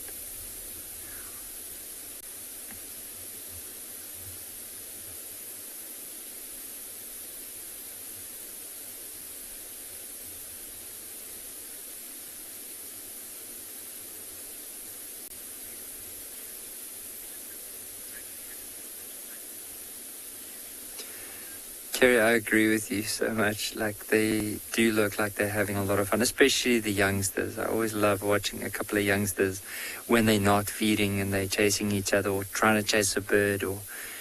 And I've seen it many times, especially the very young ones, when they don't know how to use their trunk, and then suddenly there's a bird that lands nearby and they know that mum's right behind them. And of course, look at these two here. The one's just trying to feed now, the other one wanted to go and just play. Because all of this just play fight. You can see the one up at the top is slightly bigger than this one down at the bottom, but still, it doesn't put him off.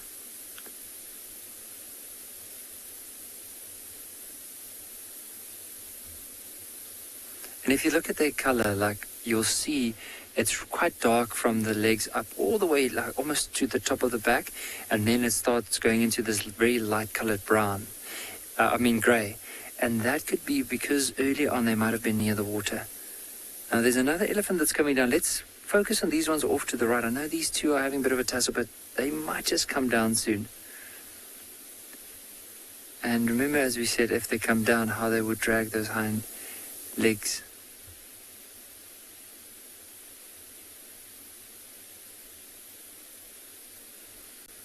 Well, I'll try and keep a lookout on that. But in the meantime, boy, if we can go back to those two young bulls, they are now in the riverbed.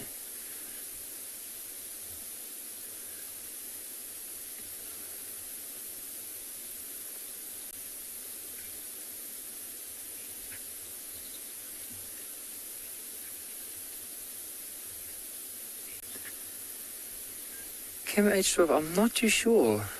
I think elephants are very unique in their own way, and they're very special. And there are other animals that look very similar looking, but of course they're a lot smaller. There's a little rodent called an elephant shrew. If I were you, go and have a look at an elephant shrew. I don't know if I have one in my book. Let me see if I have one in my book. And I do think they probably look the closest to elephants. So I just need to find my mammals book in order to have a look for you to see if I can find that elephant shrew. But in the meantime, let's just have a look at these two bulls having a bit of a play.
So I'm going to ask Mpho just to bring the camera closer to this side, just to show what the elephant shrews look like, or the other names from the sengis.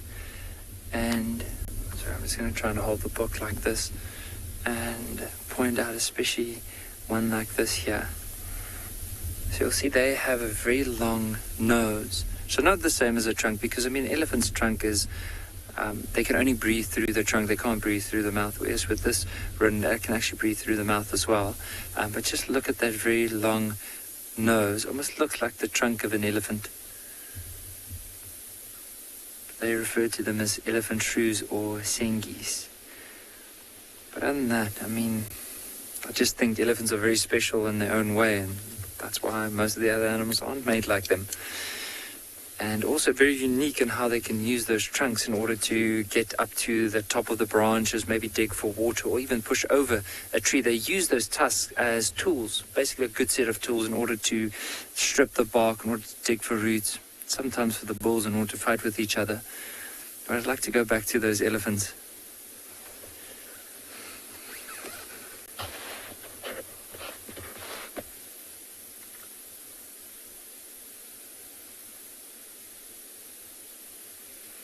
As they come down, look at the one dragging his back right leg.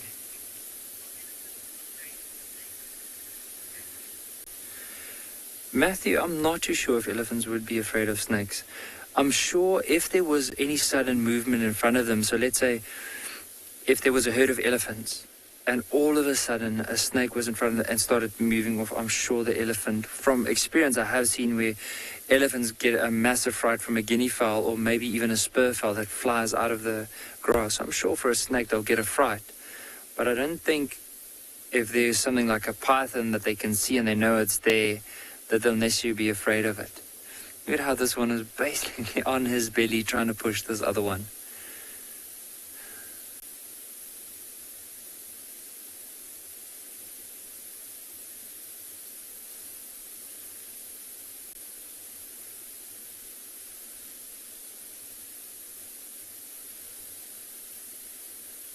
So with him actually being on a bit of the bank, they're now the same height.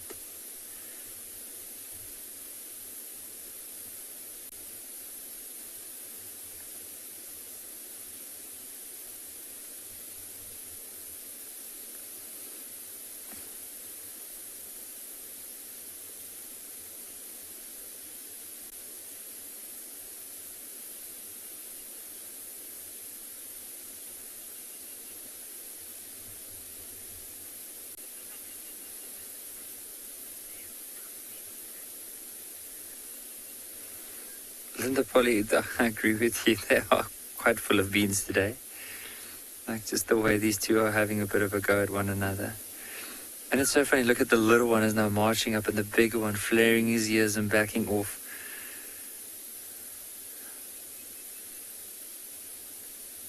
And I reckon he's going to get to a point where he's going to stop and then he's going to try and push the other one back, like we can see now.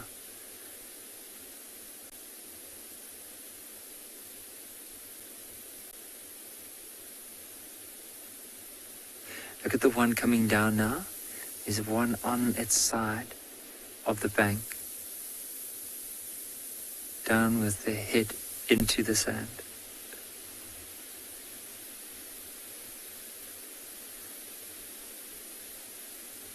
Sometimes when elephants sleep, they tend to find a termite mound or embankment like this, and that's how they'll sleep. And they'll sleep for short periods of time, no longer than 10, maybe 15 minutes.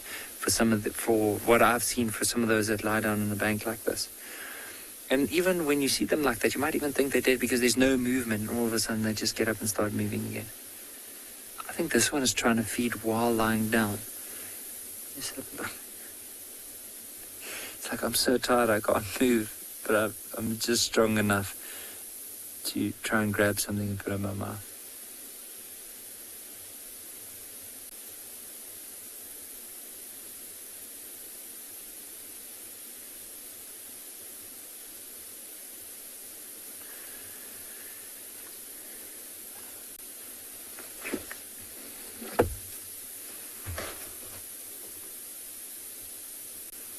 What's interesting is all three of these that are having such a play or showing this playful behavior are actually all males.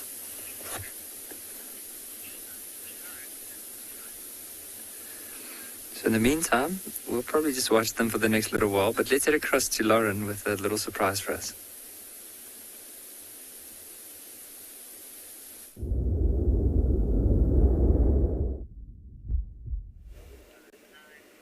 Well, everyone, you will not believe it. After Tristan broke our antenna, we have a pangolin for you. Can you believe this? I want to squeal, but I'm not allowed to squeal. Actually, I was about to say Juma. That is not correct. It is on Bufusuk. And we will get a little bit closer shortly, but there's obviously other people around who are viewing it for now. That's my bush squeal. Morgan, have you got a squeal for us?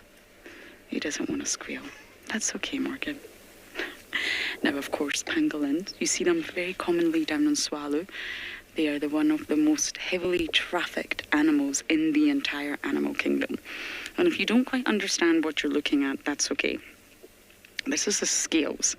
Pangolins are very bizarre looking animals, and they're covered in really sort of thick, rigid scales that are made up from keratin.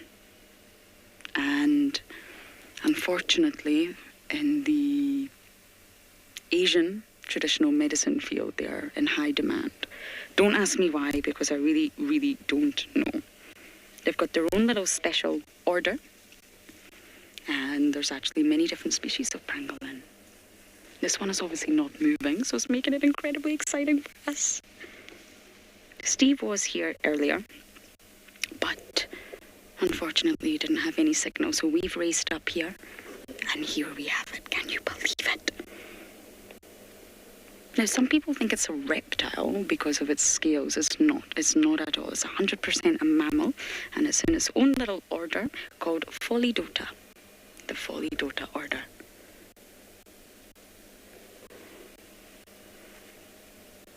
And keratin is exactly what's in our fingernails and our hair, and a tortoisey shell and a turtle shell, and the claws of a lion. And that's what the scales are made up for. But it's just layer and layer and layer of keratin, which of course builds it up to be a really, really thick, hard coat of armor.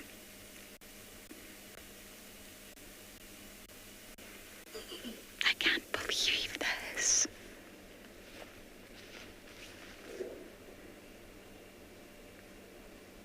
What an unusual sighting. I managed to spend time with pangolins when I was in Tswalu, but never here in the Lowville, and we're on Bufusuk right now. Many of you are losing your minds. I know, me too. I'm just trying to be quiet because there's lots of other people around. This is a very, very exciting time. They're such bizarre animals. If you're unsure what it looks like entirely, Google it. They're very, very cute. They've got really, really sharp claws for digging. They feed mostly on termites and ants, and they don't actually have teeth. They've got a very heavily specialized stomach that actually grinds up all the food that they find. And although these scales possibly don't look like it, they're actually weapons. They'll actually use them in defense.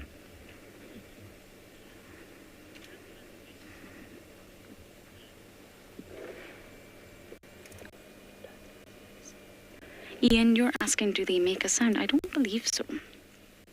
I really, really don't believe that they make any noise. But this is an incredibly rare sighting for us, remember. This is definitely not something you see every single day. So in order to get those insects, they use their really long, sticky tongue. So they dig with their claws, and then they use their tongue to get insects. So there's lots of people here. So I'm going to try and just maneuver around a little bit and try and get us a better view of this incredible sighting. And for now, over to the elephants.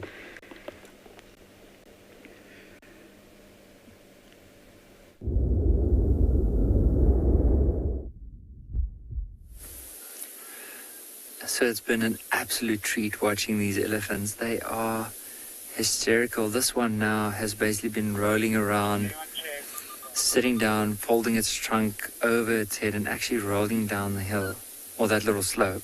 And the one on the other side did it as well, but he actually had quite a hard fall. There's a youngster now that's trying to make his way down the bank too. Have a look at that.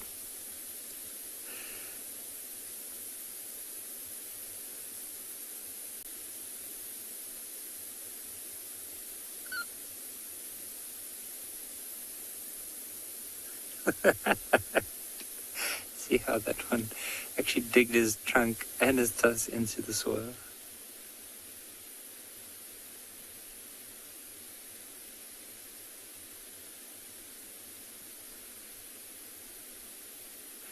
This is incredible to watch. I mean, it's special moments. There's actually another one on the other side that's also lying down, left of this.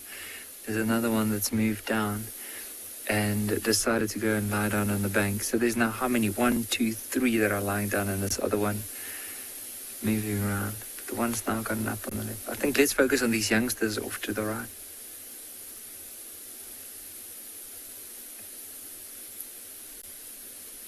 I think that little one off to the left is going to struggle to get up because all the weight's almost like going towards the head shoulder area. So the one standing now is the one that actually had a bit of a hard fall, was tumbling down the hill. I think he's gotten a bit of a shock.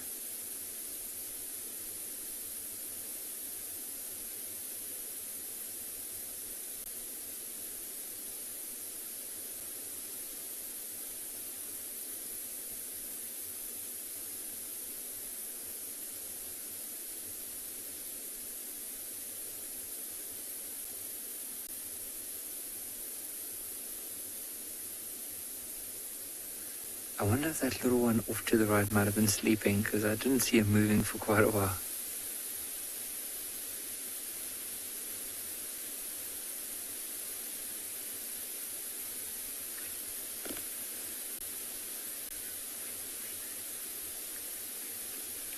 Leslie, I'm not too sure if they are related by any means.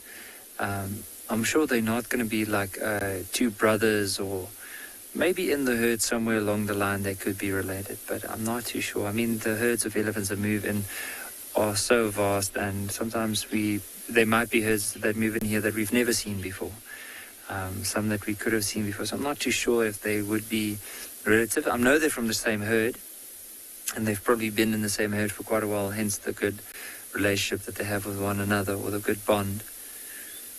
And maybe later on when they get pushed away from the herd, because a herd mainly consists of females and their calves, and when the males get to around about the age of 16, they get pushed out of the herd, and then they tend to join up with older elephant bulls that would actually mentor them, and they'll stick around with them.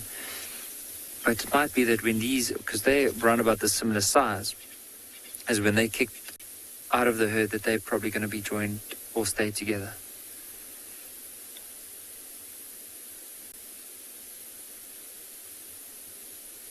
So now two of them going against the one.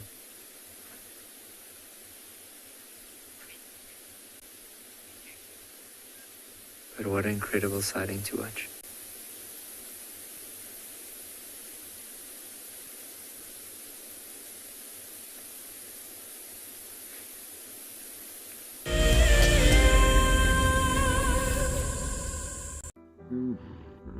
Nestled on the banks of one of the largest lakes in the Sabi Sands lies an award-winning game lodge called Cheetah. Many of you will have been on safari here virtually with WildEarth, but now we are offering you the chance to see it for yourself in person. Sign up to be a WildEarth explorer before the end of April, and you and a friend could win 3 nights to this luxury lodge. In addition to the unforgettable safaris, you can unwind on the deck, relax in the pool, and even savor the various bush dining experiences. Cheetah's holistic approach to hospitality, with specific emphasis on conservation, will leave you with the very best memories of the African wild. WildEarth Explorers, it's in your nature. So in 1998, we had this idea to go and put a live web camera on a waterhole somewhere in the Sabi sands next to the Kruger National Park. And I approached just about every single landowner and everybody thought I was completely crazy until I met Yuri and Pippa Moorman. We thought it was definitely a fun idea and a worthwhile thing to experiment. And it immediately became a runaway success. And it gave people all around the world the opportunity to watch a little piece of Africa day and night. Back in 1998, it was the very early stages of the internet. And all we were able to do was to get a 30-second refreshing JPEG out of that camera. But over time, what we began to do is focus more and more on trying to develop this concept of giving people the opportunity to go on safari. Even though we live just 500 meters up this hill, we still put the camera on to see what's happening. Absolutely, we watch it ourselves. Hi everyone, my name's Daniel Fisher and I'm going to be your guide this afternoon. I'm looking really forward to taking you through and showing you all the beautiful places here at andBeyond in Ngala. If you have any questions, please register on our website. Once registered, go to the live page feed and post your questions underneath the live feed. Join me on my next safari through andBeyond in Ngala on WildEarth.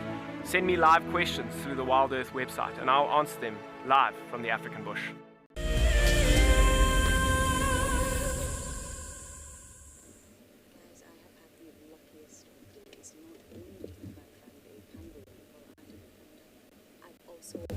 Incredible other species, which I will show you in just a moment. Okay, I will show you. This is a species? What species are you? I don't even know, Lauren. You don't know? A rare one, a very rare one, and a very special one, everyone. We have pangolin, Tristan, pangolin, or whichever way you want. Epic. Awesome. Awesome. We just wanted to show you this little bright and cheery face, even though he broke the antenna. This is lies, everybody. So earlier, I've been sold down the river completely because basically Lauren was driving and the antenna broke off and it's now my fault apparently. So.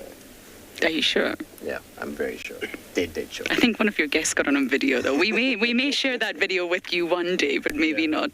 Exactly. Thank you for making an appearance. No pleasure. It was an absolute pleasure. We'll see you later. Yes. Enjoy. So everyone, of course, we're allowed to be next to this pangolin. We're not harming it, we're not touching it, we're not doing anything. And it's very stationary. It does keep moving its head. I'm at the rear end, I'm at the tail end. The other side is the head. So of course it's just resting. It's really not doing much. And to be perfectly honest with you, if you were driving a little bit too fast, you could easily drive past this species and not have a clue that it's there. It blends in very, very well, and it looks like a very attractive piece of bark. And it was moving its head, so I'm hoping again it's going to move its head very, very soon. Oh. Okay, I mean, wasn't momentous, but there was a movement there for sure.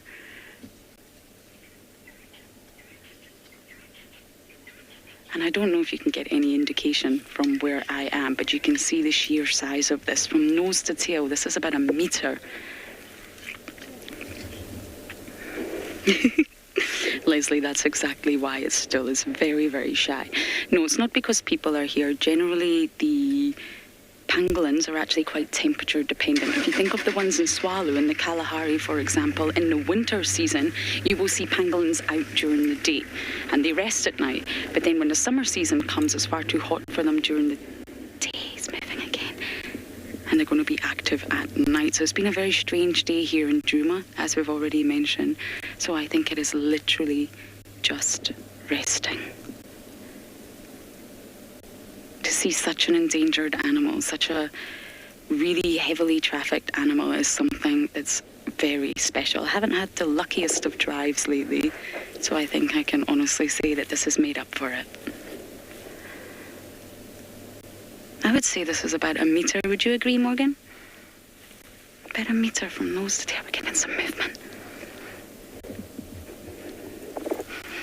And when they walk, which is obviously not doing right now, they have such a bizarre little walk when they're on their hind feet and they've got their front feet back. Would they be aggressive? No, they wouldn't. They'd be scared. they could possibly move really, really fast away from you, but of course this one is not. And as I mentioned, they don't have teeth. They do have really, really sharp claws. We can't see them right now, but they're incredibly long, and they're there for digging. They dig in the ground to look for the termites, to look for the ants. But they couldn't harm a human. They would not be aggressive to a human. But these scales, believe it or not, are incredibly sharp. Really, really sharp. Now, of course, we're not going to touch them, but they can slightly erect the scales, and that sharp perimeter could definitely do some damage. Wow. And those scales, I'm just going to move the grass a little bit, are extremely large. Each scale, I'm going to show Morgan, at least on the main part of the body, is about this size. That's a large scale of layers upon layers of keratin. And that's how they protect themselves. They also furl up into a ball, and unfortunately, they're really easy for humans to catch. If I wanted to, I could pick this little individual up by the tail. It would curl into the ball and take it away with me. And that's the problem. That's why they're being so trafficked. They're in high demand, and they're also extremely easy to catch.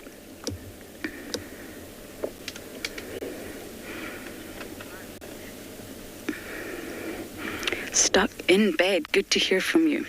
Glad you're not in bed.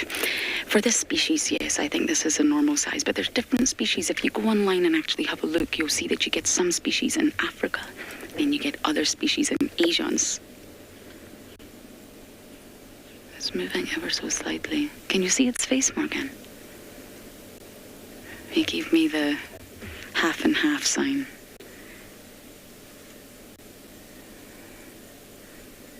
I can see ants crawling on its body.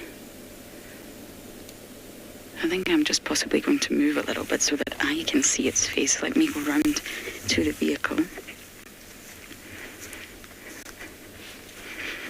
Yes, you can see its little...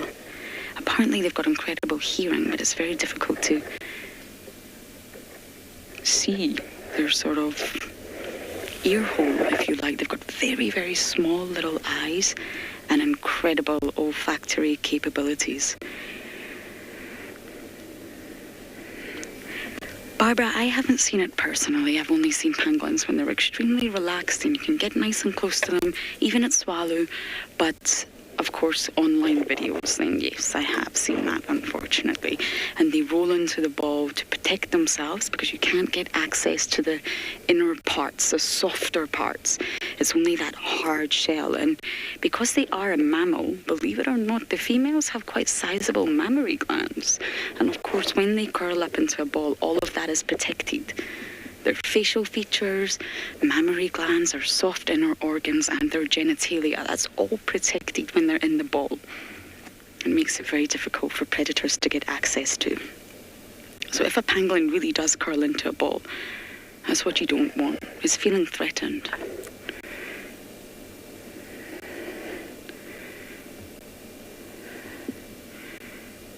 I don't know if this is a male or a female. The best way to check, of course, is to look underneath at the genitalia, and we're not going to do that. So it could be either or.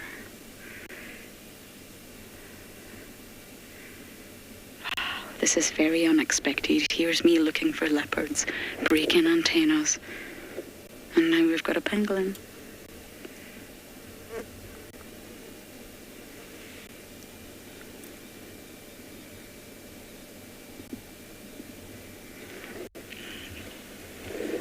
Juma 1, Tswalu 0.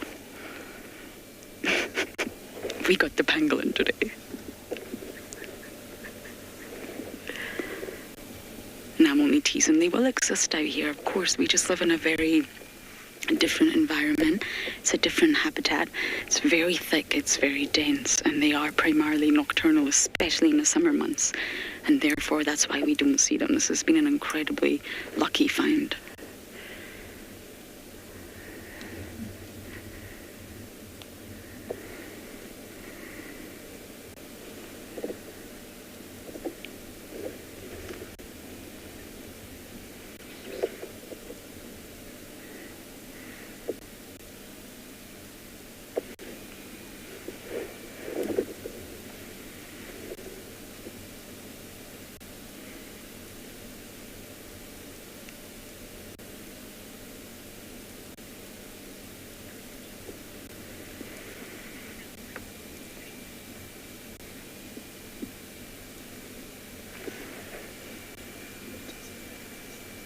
I didn't catch that name, but you're asking, do they have babies? Yes, they do have litters of babies. They are mammals. They do have mammary glands, and they do produce more than one sort of offspring at a time. But it's very, very common to just see a pangolin with one offspring and they carry it on their back. I'm actually just going to check what the maximum amount of offspring is that they can have, and they do carry them on their back, and it's very, very sweet sighting to see the two of them together. Let me just check for you.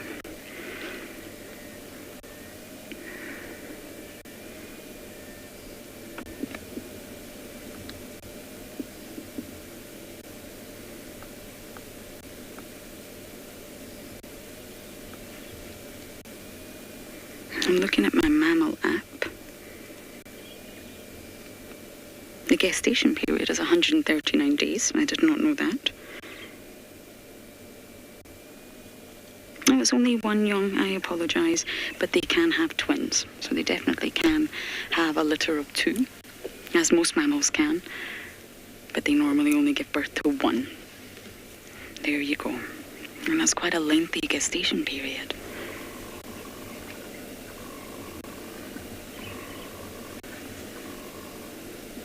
If you've never seen a baby pangolin, please Google it. Your heart will melt.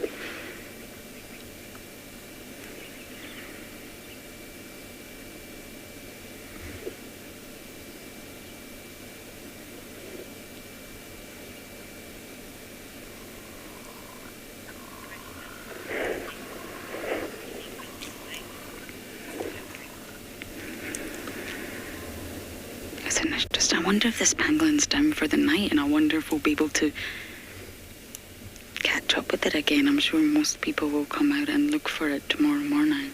It's moving again. Oh, it's really moving.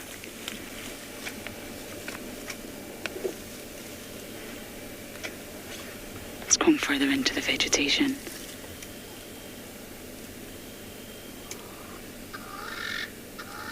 And it's almost unbelievable to think of an animal that size with that armor feasting only on termites and ants. And they need a lot of termites.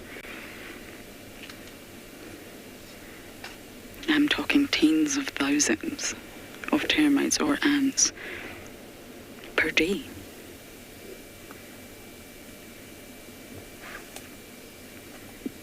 Okay, I think we're losing visual of it slightly here.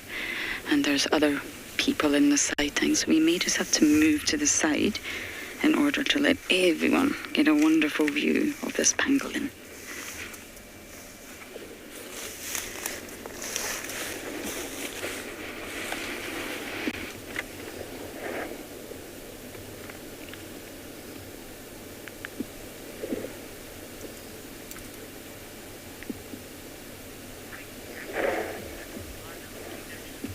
We may have to leave shortly. We're also losing light, but this has just been incredible. So for now, back to Ngala with their elephants.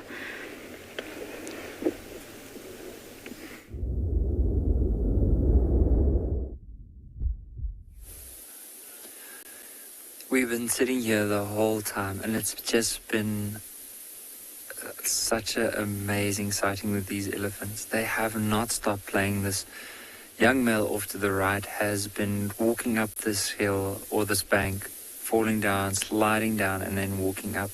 And then the other one that's moved off to the left has done exactly the same. And they've been having a bit of a tussle with one another and then pushed down. And let's just see what happens. It might be that once the other one comes back, they'll go down this little slope again.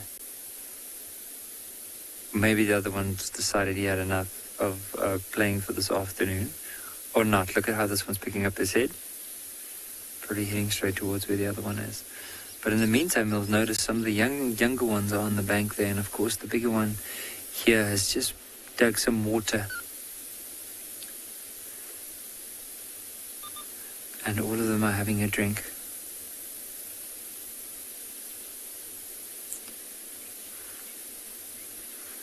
It was so amazing to watch. And it just shows you that every day in the bush is a special day, and not one day is exactly the same.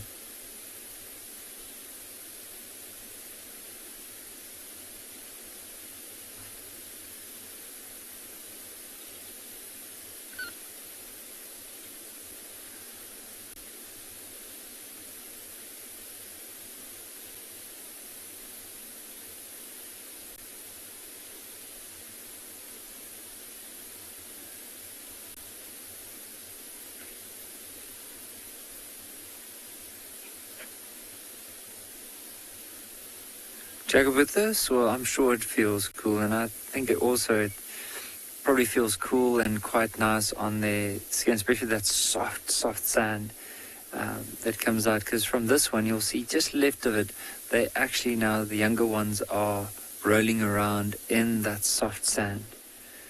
You see this one's just having a drink, and the other ones, look at that, just having, I wonder what's going to happen with this one, because it looks like he's trying to get to his feet.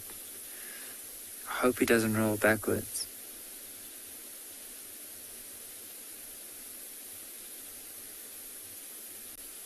He's trying to maneuver his back feet so he can stand up again. But look at all of them just enjoying the sand. The little one at the top and the other one's just slightly down.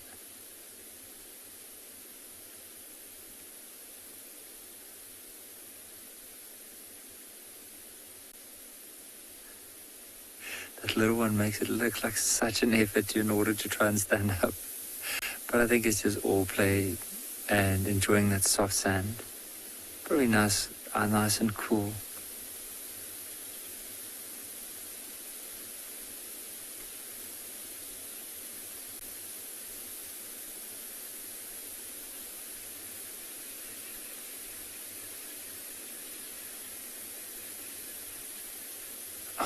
One just fell into the grass at the back.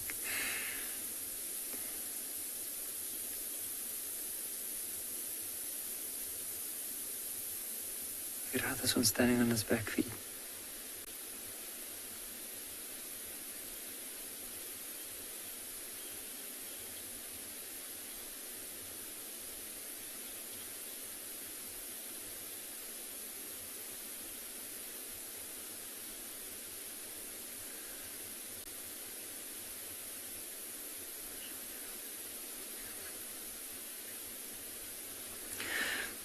Chantal, they're definitely very entertaining, especially the youngsters.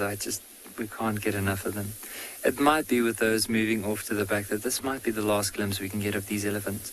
But there's also some exciting news, is that later on, during the last part of the drive, one of our other rangers is going to be joining here and actually presenting one of our rangers called Dyke Koza, who's been with andBeyond for quite a few years. So it's exciting, like seeing these elephants. And also knowing that he will be with us a little bit later.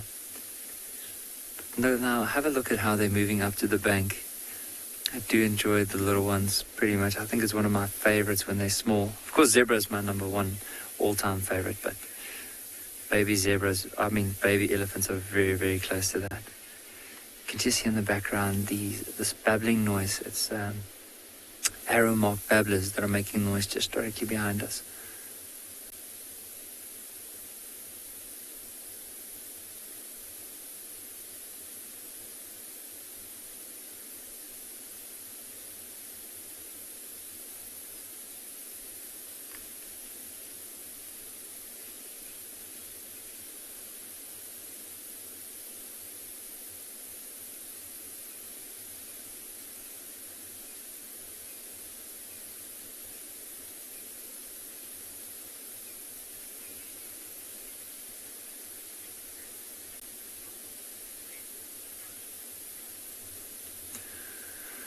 I think what we'll do from here, we had such an amazing elephant sighting, is we'll slowly carry on with the river, see if there's any signs of some leopard. But in the meantime, let's head across to Josh at Tswalu Kalahari with another surprise.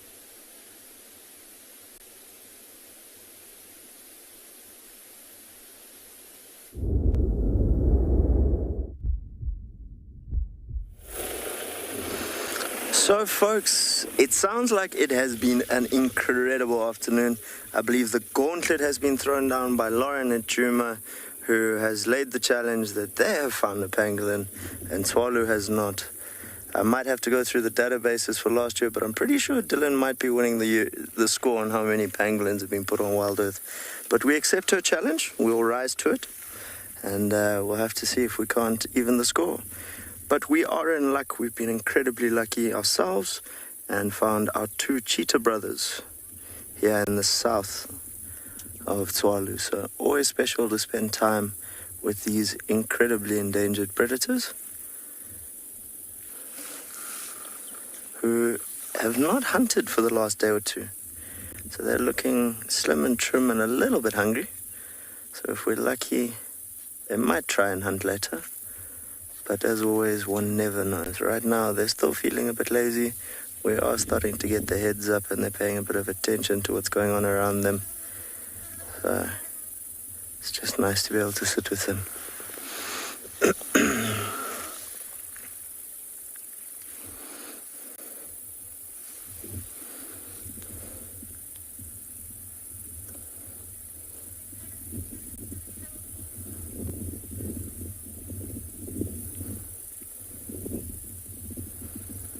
You get a bit of a look there at those burnt orange eyes.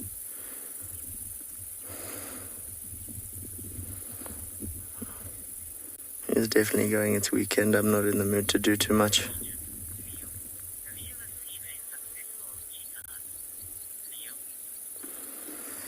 So Theo, have I ever seen a successful cheetah hunt?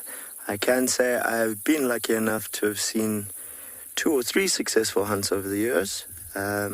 Often you get there just after it's happened, but I have been lucky enough to see 2 or 3 where I've been able to watch the entire process. Remember, this is an incredibly fast predator for a very short distance, so you don't want to ruin their chances at a hunt. So when you see them stalking, we often hang a little bit back just to give them that space and not give them away. And what you'll find is, if it looks like they're successful, we run in, and you'll often find they've already caught something and are asphyxiating it, which is their preferred method of killing.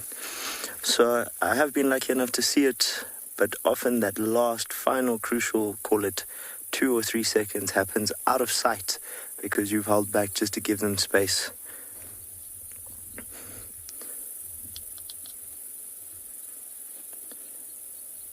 As you can see, they are not looking incredibly productive at the moment. We've at least got one with his eyes open, but his brothers decided to go and have a little bit more of a snooze. Oh no, the eyes are open. So like most carnivores, or most cats, they'll conserve their energy, and unless they're planning on doing something, they tend to lie around quite a lot. And this is a species that man has had a relationship with dating back to the time of the pharaohs. So it's definitely a special cat. There are some oryx behind us which are a little bit out of sight at the moment for the camera. But we do see them popping in and out, and I think that's what's got their attention. By the looks of things, these oryx have no idea they're here. Now, an oryx is quite a large prey species for these 2 boys, but we have seen them take out big game before.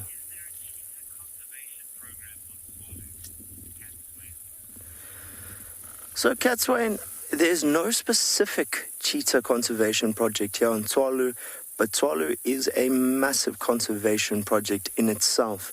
Tswalu translating into rebirth. So we have a very healthy population of cheetah. We're actually not certain how many we have. We're carrying on. They've just finished our annual game count, and I'm waiting to actually see what those figures are. But we do interact with the Cheetah Meta Population Project, and we do exchange cheetah individuals with different reserves to try and keep that gene pool as wide as possible. We have a lot of research projects that happen here. I don't know if there has been one specifically on the cheetah on Tswalu, but to give you an example, we have projects with pangolin and aardvark, sparrow weavers, and Cape cobras, multiple other species. So although there's not one specifically on these big cats, we do contribute quite a bit to their conservation, and we give them a massive area to breed successfully without the risk of running into like lion and that.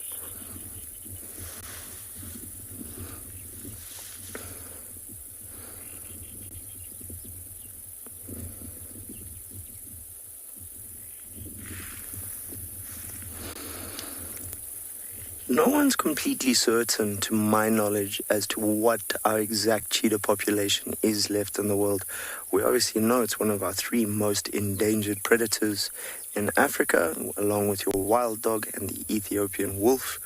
But in this case, the last figures I saw put our cheetah metapopulation somewhere between about 6,900 and about 7,200. And a big challenge for these guys is a female can have up to 5 or 6 cubs, but it's how many make it to adulthood that is the important thing. And here on Tswalu, these 2 boys have made sure that they've passed their genetics on to multiple generations.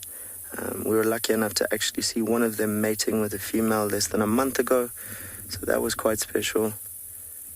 But every individual makes a huge difference when you're trying to get a population to increase quite a bit.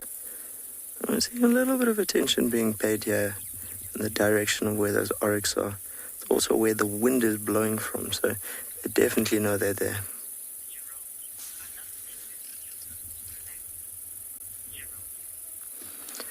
Good afternoon again, Jerome. I agree with you. It is always nice to see them so relaxed. One obviously wants to have as little impact on natural behavior as possible. These oryx are coming slowly closer here. Could be quite an interesting evening.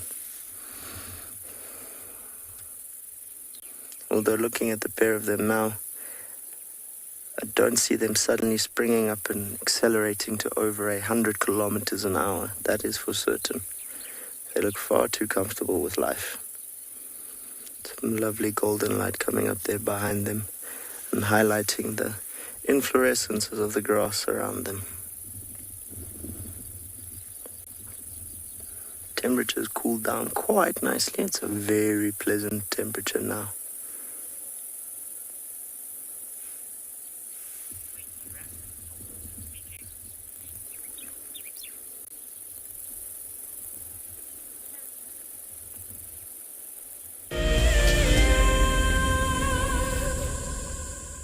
I'm just going to see, there's a very good place that I want to see if we can get good signal from there. That's where I'd like to. Welcome to dawn in the African bush. How cool is this? Can you believe it? Those cubs are now only 10 feet from us. Unbelievable. Elephants chasing wild dogs chasing elephants. Pandemonium! Watching how WildEarth has grown since 2007 has been truly remarkable. On the 27th of April this year, WildEarth will be turning 14, and we would love to hear from you. Please send us your own special birthday message, which we can share with the rest of the WildEarth family. Maybe you can tell us why you started watching WildEarth, what WildEarth means to you, or you could just send us a very happy birthday. Don't forget, when you want to film yourself, to hold your phone sideways to get the best angle. When you are ready, you can email your videos through to birthday@wildearth.tv. Staying one step ahead is the key to survival out in the African wild. And now you can stay in front of the pack with a WildEarth weekly newsletter. Sign up to be a WildEarth explorer and you will get exclusive behind-the-scenes stories about your favorite guides and camera operators. Information about our upcoming plans and projects will be delivered to your inbox every week before anyone else. And you can hone your guiding skills by taking part in our Identify Me nature quizzes. WildEarth Explorers, it's in your nature.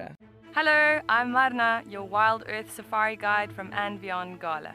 What I really like about connecting with WildEarth viewers is that we get to speak to viewers instantly and I get to show you this beautiful property. If you want to ask me a question, register on the WildEarth website. Simply head over to the live safari page and you can submit your questions there. Join me or one of the other guides twice a day on WildEarth.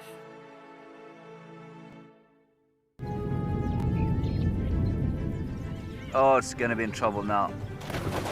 Oh, this is unbelievable stuff. Here comes a hippo in too. Go Impala. There's a hippo coming in. I can't believe what we're seeing here. This is what we'd normally see in East Africa. It's all over. Hippo leaping at the crocodile now. Everything's gone underwater.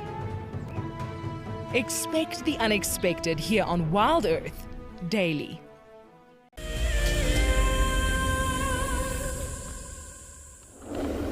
Hello everybody and welcome back to Juma, where Darby and I have left our water chickens a little while ago. We had a wonderful little moment or two with them.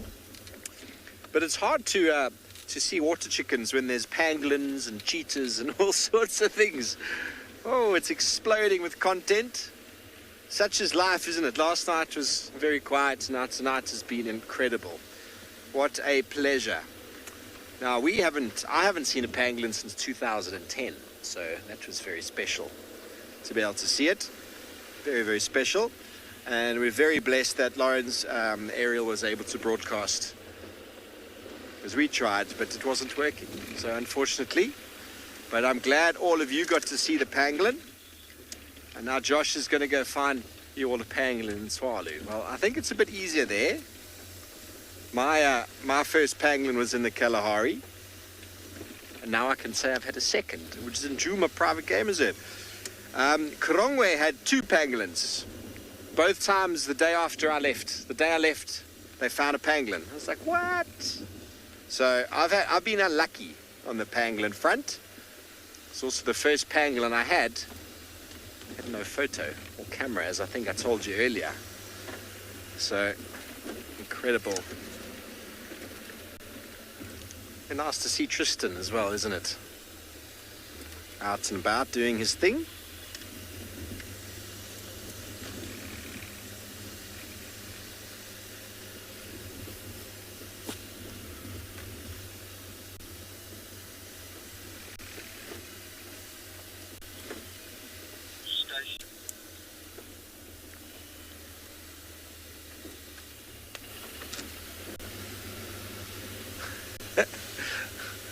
Okay, well, we're going to carry on seeing what we can find, and while we do so, let's send you up to Tswalu, who's having a great afternoon with some cheetah.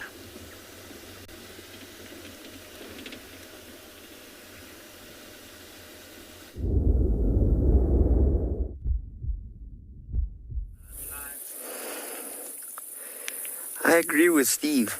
I'd hoped someone amongst our team would have found a pangolin for WildEarth too.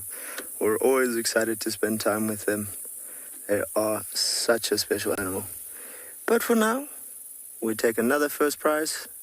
We sit with the 2 boys. So, see what they get up to. They're being very patient at the moment.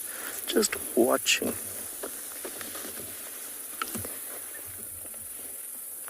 Just gonna see what's going on here around us. They're obviously paying a little bit of attention to us.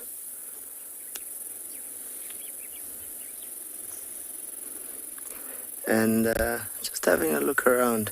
We're hoping now that the sun is starting to become a little bit low and closer to the horizon, they'll start moving, and maybe, just maybe, we'll get lucky and they'll attempt to hunt.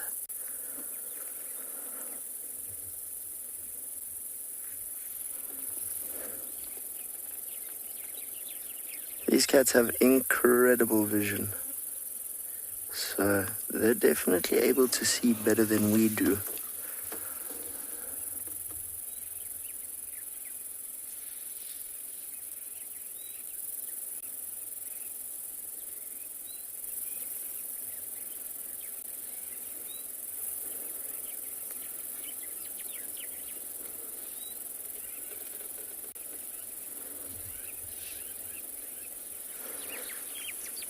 Definitely some interest going on around us.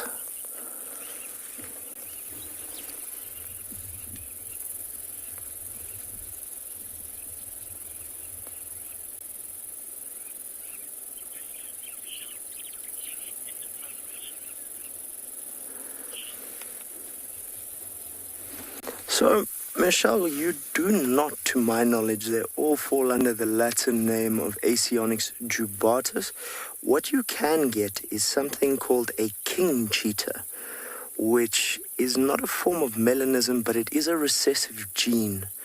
Now, I do stand under correction, but it's not either. It is a recessive gene. It's not a form of albinism, similar to your white lion, which is also melanistic, but they do look very different. Now, unfortunately, I don't have a photo of one in one of my books, or I would show you guys, but you'll see it has a very different pattern, a much more pronounced coat, a very thick, more dark set of spots, but not, to my knowledge, they all fall under Aesionix jubatus, single species.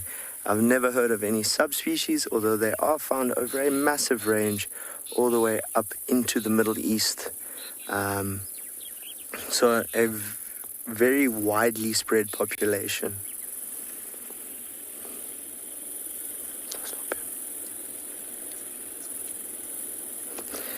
Folks, if you do hear a little bit of vehicle noise in the background, we do have another vehicle joining us in the sighting. Obviously, sharing a little bit of the special moment with some of the guests here at Tswalu.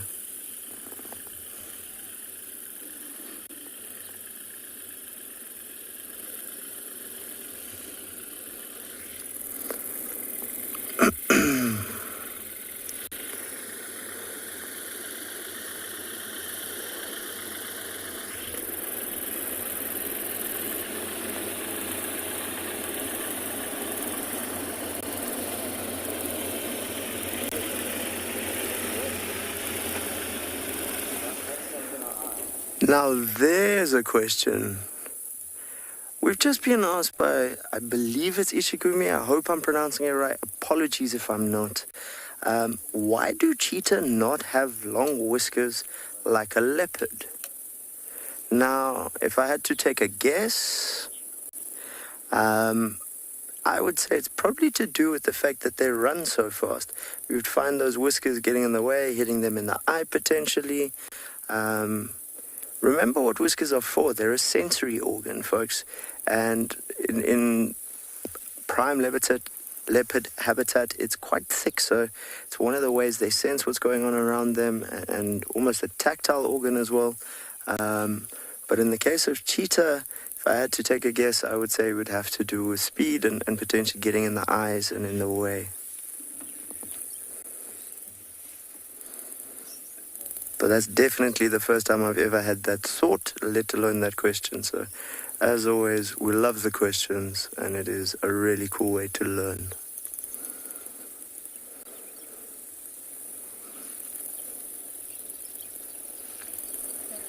Oh, here we go. Oh, are we going to change locations?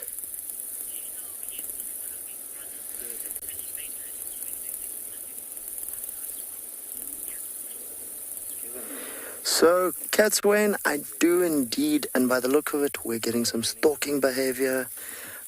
So I do think we have a chance here at a potential hunt. So we are going to hang a little bit back. We're obviously going to try our best to try and keep them in range with the camera. They are heading towards one of our other vehicles, so we will be keeping the camera away from that vehicle just to guarantee our guests' privacy. So for a little while, you're going to be looking at something a little different. But to answer your question, yes, I had the one brother mating very close to my vehicle on that day when it went missing. All right, folks, we're just going to adjust for a second. We will not put our own guests on TV. So we're going to just change position a bit.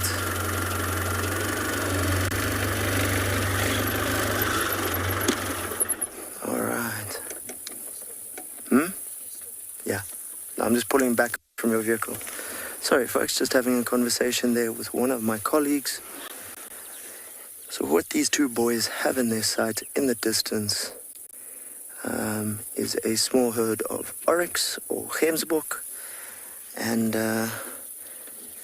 I would hesitate to guess that they're probably 200 to 300 meters away. So this is towards the longer end of the range. We are not going to be turning our vehicle on again unless they take off. We obviously don't want to negatively impact this hunt at all. So this process can take a while. It'll be move a few meters, sit. They do have a little bit of cover, some bushes to hide behind. But the grass here is short, so this is perfect hunting grounds for this fastest of cats. And our fastest lamb. So as you can see, there's one brother sitting, and in front of him, about 3 meters behind a thicket, which we can't see through, is the other one slowly stalking forward. Now, for those who have not seen cheetah hunt before, they'll try and get as close as they can before taking off at full speed. So, full speed for these cats, bit of an argument as to whether or not it's between 100 or 120. But 110, 114 is still incredibly fast. We've just had a question from Jerome, and he's asking, will they work together in this hunt? Jerome, most of the time they do indeed work together.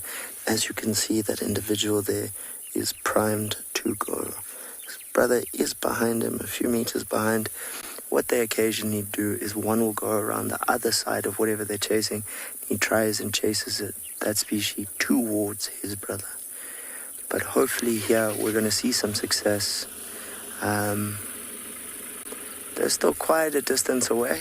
I would hope that they'd be able to get within about 100 meters, as a gemsbok is not an easy prey species. They have incredibly sharp horns, and they are very large game.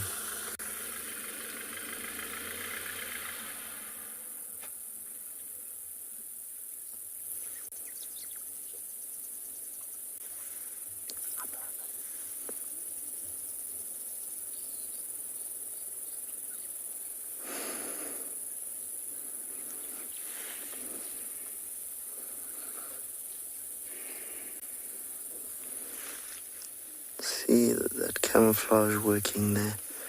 Golden coat helping with those dots, just breaking up the outline a little bit.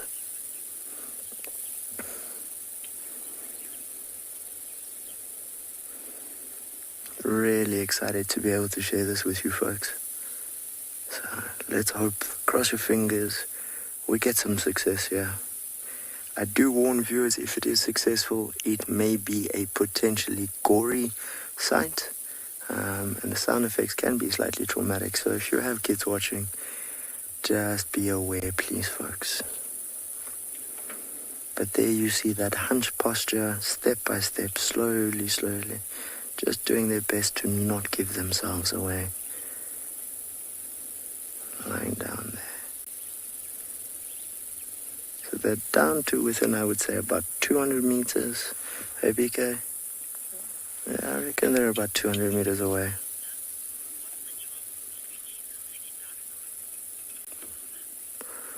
So Lola, if you had asked me what are the chances of a cheetah taking down an oryx before I came to Tswalu, I would have laughed and said, cheetah do not go for big game. However, these boys primarily live on hartebeest oryx. I have seen them feeding on a young female eland. So they didn't read the book that said that they're not allowed to hunt big game, or that they don't hunt big game.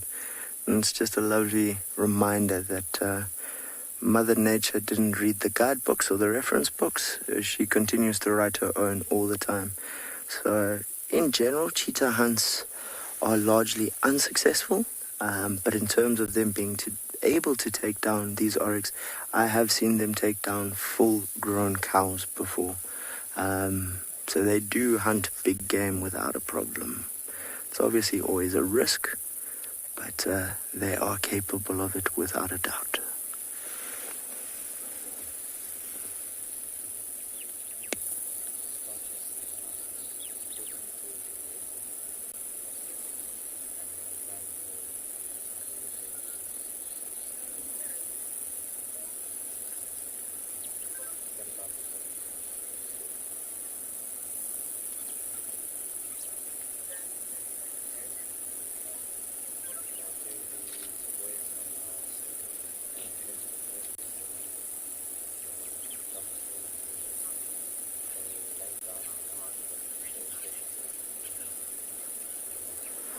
Flo, your heart is pumping and we're sitting on the edge of our seats here. We're really hoping these guys give it a go.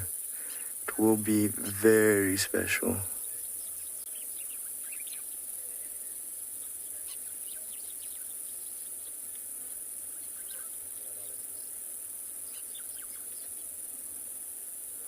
It's one of those edgy feelings at the moment where you're really crossing your fingers and your thumbs and hoping these guys are successful, because on average, I couldn't give you a specific statistic, but you're working on probably 1 in 5, 1 in 6 potentially hunts being successful. So it's not a very high success rate, but it is an amazing experience to witness either way. Obviously, the big risk for them is in that hunt, they expend a massive amount of energy, and they need to recover it. So you'll see, even if they are successful, it takes them about a half hour to 40 minutes to cool their bodies down, catch their breath again, before they start feeding.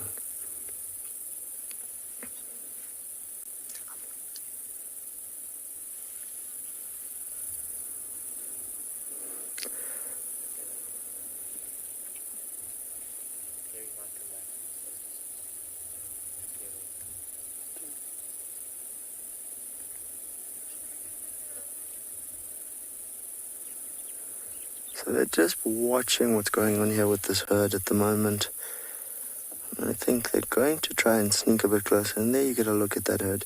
Although there's no obvious youngsters there, there is 1 or 2 smaller sub-adults potentially towards the back of that herd. And those would be a prime target. They're ideally not going to try and go for a bull, because he's going to defend. He's going to fight back. But they're also a very fast antelope. It would be nice if they were feeding a little bit closer towards us. These boys are going to take their time and try and get that little bit closer. Obviously, every meter closer gives them just that little bit more chance of success.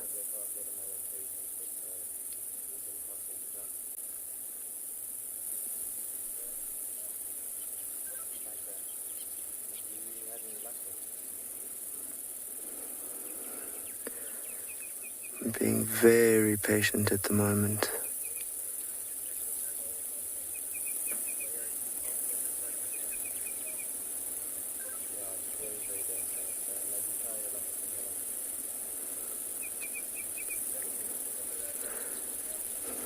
We're just sitting here waiting, folks. There is no speeding up this process.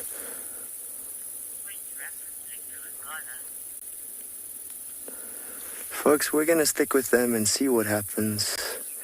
But for now, we're going to send you across to Ngala. Enjoy.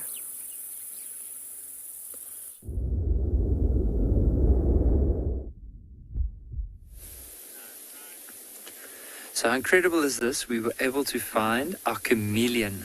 So the one that we're looking at now is called a flap-neck chameleon. And you can see the way it's positioned itself towards the end of the branch. So what I've noticed often if the wind blows quite strong is that the chameleons tend to move towards the edges of the branches, maybe because of the fact that predators can't really get to them at the end of those branches. Something like a genet, of course, maybe if there's like a serval could possibly get to them then. But by moving towards the thinner ends of the branches, not even things like also, I forgot to mention, like snakes can also be a possibility, and try and go for them. You can see this one's positioned himself and will remain pretty still during the evening. Mainly, most of the hunting that they would do is on grasshoppers and beetles, and that will be during the daytime.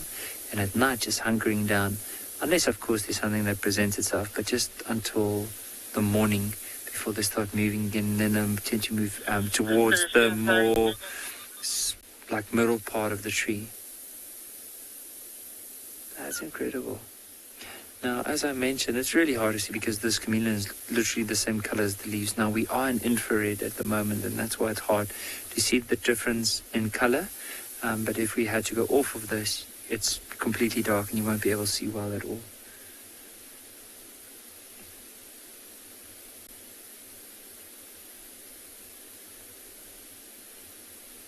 But that's one down, and now the next one hopefully is a honey badger. I'm joking. I'm just putting up high hopes here, but just anything we can possibly see as we go would be quite amazing. It's just nice to be able to have a look at this chameleon though, and just appreciate it for what it is.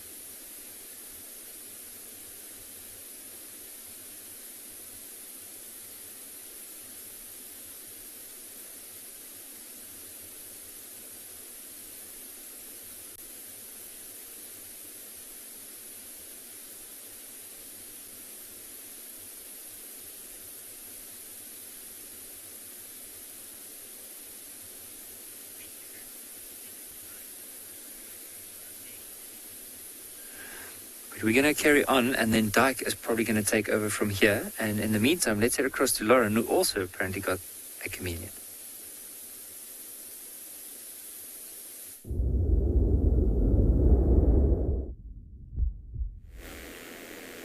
Nikki and Ngala won, Juma won. There's nothing Juma can't do today. Very proud of ourselves. We do have a chameleon, and I'm glad it's still here. Just get Morgan to zoom in so we can see a little bit more detail. And when I came this morning, I wanted to show you what all in daylight an elephant has bulldozed through the area. So therefore, I did not think the chameleon would still be there, but of course it's here. Thank goodness. They have a tendency to drop immediately from trees once threat presents itself. But obviously this one is still on the tree. Now I realised I was not specific about the species of pangolin. I'm sorry, I was very excited. There was lots and lots of people around, and I realised I think I just said ground pangolin. You can call it the ground pangolin, but there's actually the Temminck's ground and the giant ground. Now there's 8 species in total of pangolin. 4 of them live in Africa, 4 Asia. Now I can't remember them all off by heart. My memory's not that good. You know, old age and all that. So I'm going to read them. In Africa, you get the black-bellied, the white-bellied, the giant ground, and the Temminck's ground. The Temminck's, this is a species that you will only find here. You will only find the Temminck's ground species. And a lot of people just call it the ground. Now, the 4 species in Asia, you will find the Indian, the Philippine, the Sunda, and the Chinese pangolin. So it's 4 and 4. And the Temminck's ground pangolin is the one that we saw. And I believe it's one of the largest. I don't know if it's the largest. I think the giant might be the largest, but it's definitely one of the largest. And all 8 species are actually protected under both national and international laws, believe it or not. They're not all the same. They're not all listed as critically endangered. If you go on the IUCN Red List website, it's a fantastic tool, and it classifies species from critically endangered to vulnerable to threatened, and there's a whole spectrum, and it can tell you each and every individual species and what sort of classification they're at. I don't believe all pangolins are at the same classification. I think it's possibly only 2 that are classified as critically endangered. So sorry, I realise I was not specific in any way. There was a lot of excitement. Pangolin, Tristan, now a chameleon. And of course, chameleons are very difficult to spot during the day, but at night time, they're very, very easy to spot. And I was worried about this little guy, which is exactly why I came here. The chameleon, you're asking... No, Megan, you're not a chameleon. You're asking about the chameleon's tongue. Now, it's incredibly long. I'm not actually sure how long it is. I'm sure it's about... can dart out. Once it's stretched, it's a muscle. The tongue is a muscle. It can go to the length of about 30 centimetres, I think. I'm going to check that for you, though. Depends on the species. There's many different species of chameleon, of course. And it's the flat neck that we get out here. And the tongue is, they're not fast movers. They're not very agile. They don't have speed. They're not very powerful. Their entire hunting method relies on the tongue and the power of the tongue.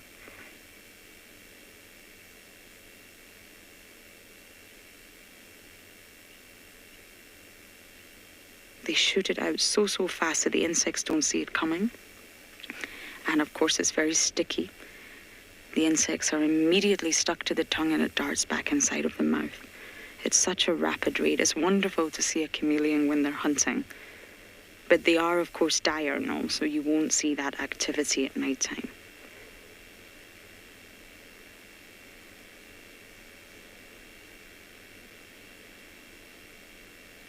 We actually spent time with the Namakwa chameleon in Namibia, and it's also an incredible species.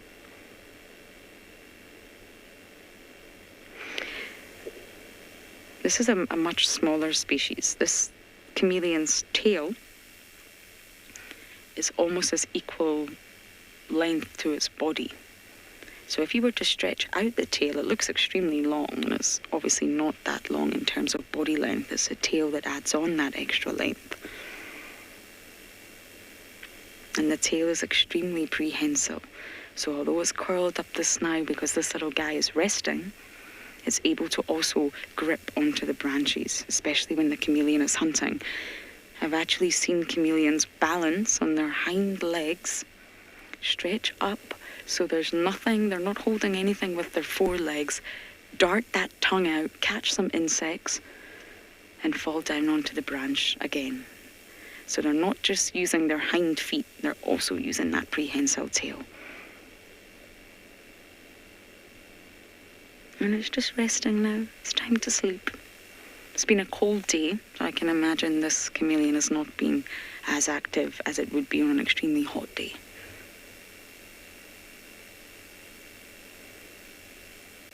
And it's also been windy. It can't be easy being a chameleon on a windy day.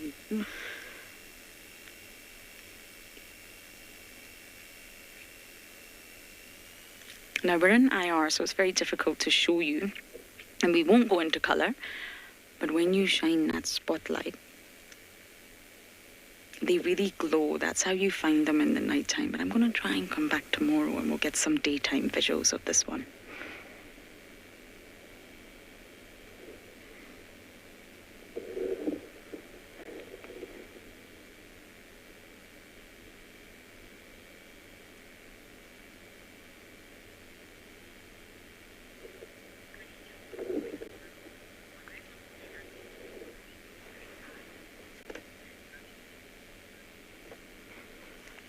I didn't catch the name, but yes, on land they are. They have incredibly unique eyes. They can see 360 degrees, and it's almost turret-shaped, if you like. So the eye is built up into, well, I think a turret is a sort of perfect description there.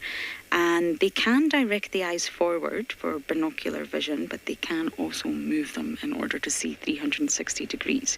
So this is not really a function of many other reptiles or even mammals, but if you think of a dragonfly, they also have the ability to see in 360 degrees with compound eyes.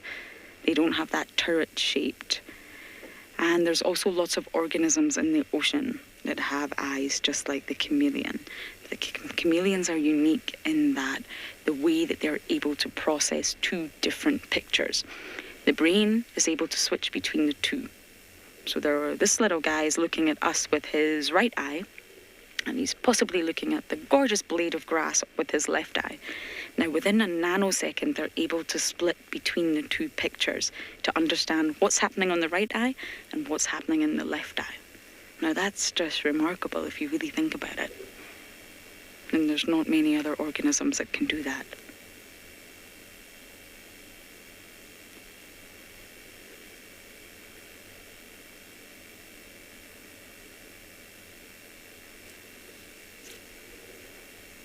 Now, we are at the hyena dens, and they're not active, I'm afraid.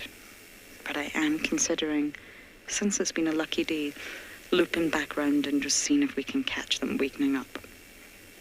It's been too long since I've had a decent Juma clan side down.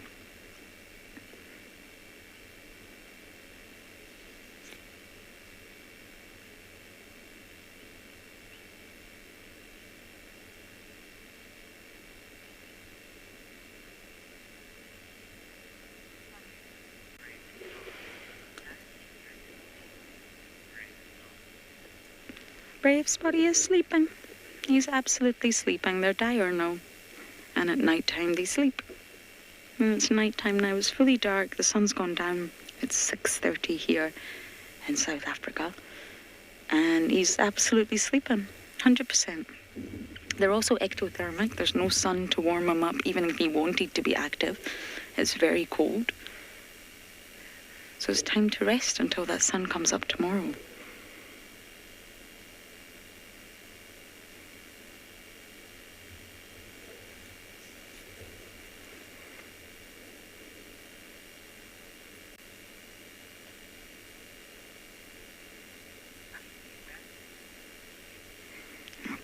I'm going to do one more check of the hyena dens and hopefully they're active.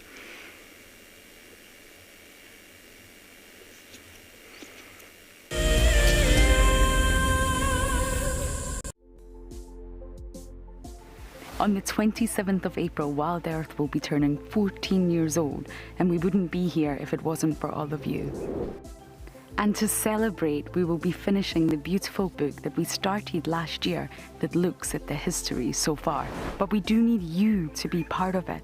Please submit your most memorable sighting, or what WildEarth means to you, or even just your name and a comment to be included inside the book.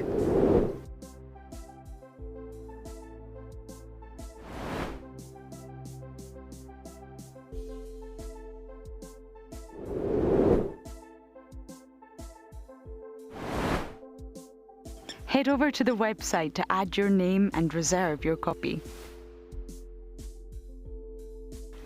And a big thank you to all of you who have contributed to the book so far.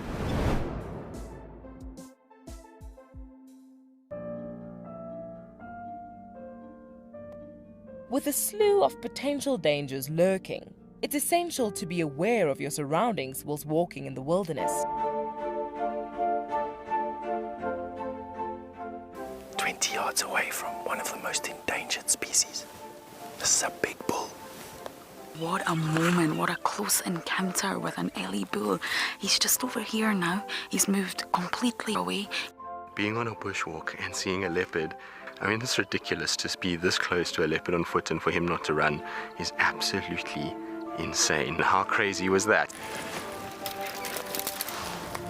Through the gap there is just the back of the head of a male lion. He is absolutely unaware that we are here right now. I'll tell you, seeing lions on foot, it definitely brings out the caveman in you, this little scared human being. I got into wildlife filmmaking because of a passion for nature and a notion that I could make a difference.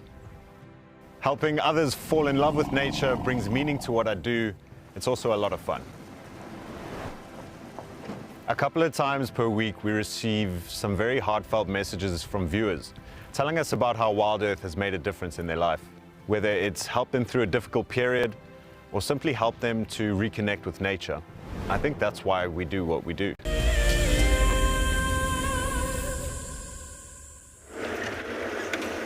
Okay, we are now checking the hyena dens. Juma clan, where are you? I don't believe they're using den number 1 again. I really think the lions have put them off den number 1. So we're just going to slowly make our way round to den number 3.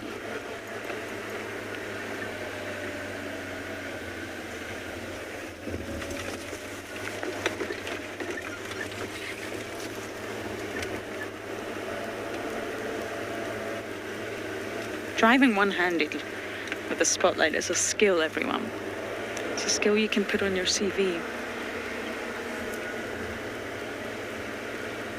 Jerome, you're happy we got to see a pangolin. I know, can you believe it? What a shock, what a surprise. I've had an unlucky few days, a few hiccups. And, you know, nature has a way of just reminding you of your place in this world and surprising you every single time. And we all got to see it. Steve and Davy got to see it, although they didn't go live, and Marcel, we also got Marcel out to come and see it. On a special sighting like that, you can really make some exceptions so that everyone got to see it. It was really, really special. I don't know if I'll see a pangolin in Juma again. I just have a funny feeling that's a once-off, and we got to share it with you all. I did see pangolins, the same species, the Temenix ground pangolin, down in Tswalu. I was very lucky with Dylan. But of course, this is big news for Juma. I have sent a message to all my friends in the area, just to make them jealous, you know? That's what friends are for.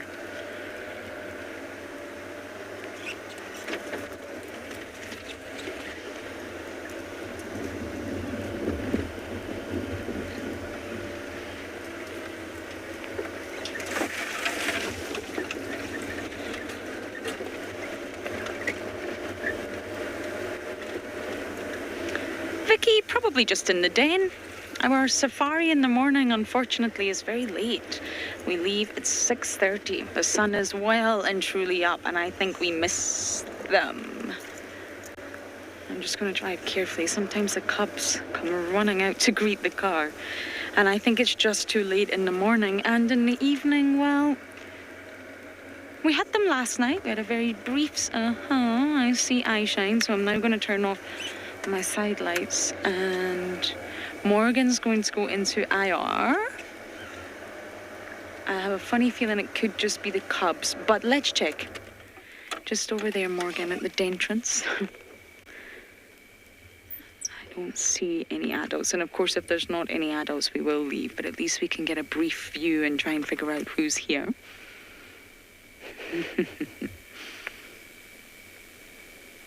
Oh, hello, sleepyheads. Yeah, it's just the cubs, I'm afraid. So this is a quick hi and bye. So Vicky, the hyenas are here.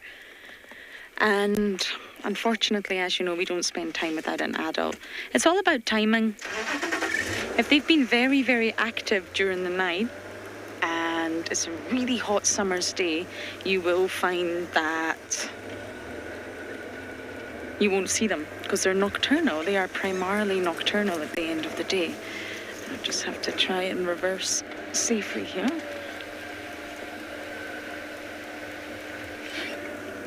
Thank you, Morgan. Okay, bye, cubs. See you tomorrow. Okay, as I bumble on into the dark to see what else I can find, we're going to send you guys across to Steve.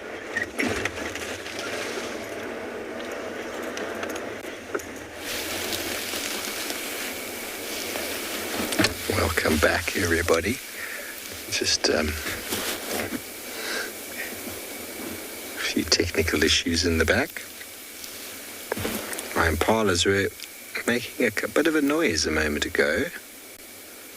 I think just a little bit weary in the conditions. It's pitch black out there. They are in a small little group. One of them snorted. I got them all a little bit busy, but now it's back to feeding.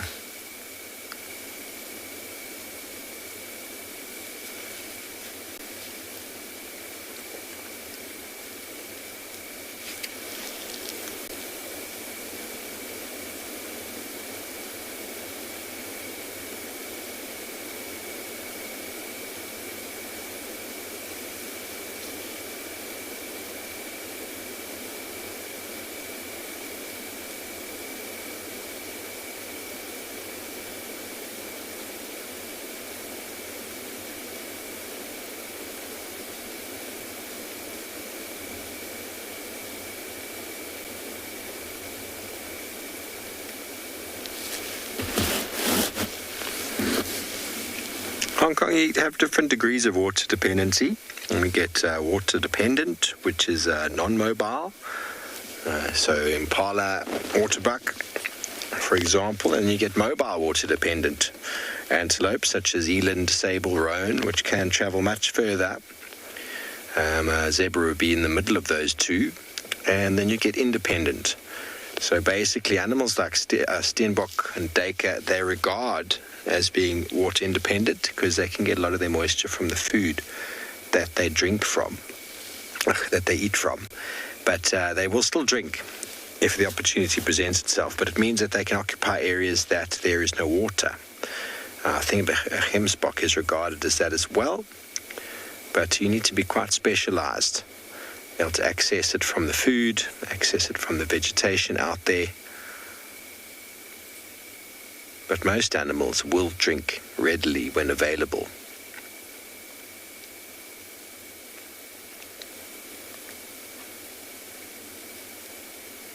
They need lots of water for the rumination process, production of the saliva, and water is essential for all of the cells in the body. Some animals can get it off of the dunes, off of the mist or the dew.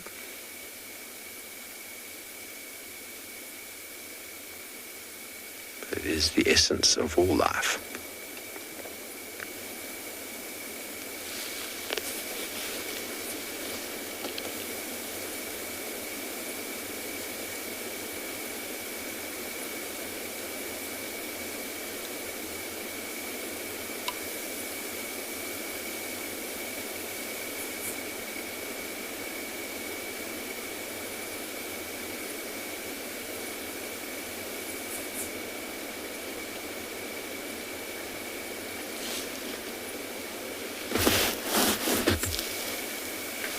Quincy, ideally not, because predators usually use the wind for hunting, so the wind would be blowing from the impala to the predator, but sometimes the wind is swirling, which means that it can alarm the impala, but that also means the impala doesn't know where the predator is.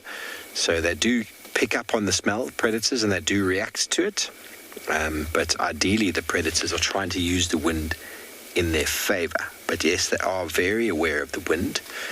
It's why when it is windy at night, these animals will go into the open clearings, stare off into the darkness and put their back to the wind, because they know that an animal can't sneak up on them, because they'll be able to smell it coming from behind, and then look into the direction that the animal would most likely be coming from, picking up on their wind or their smell.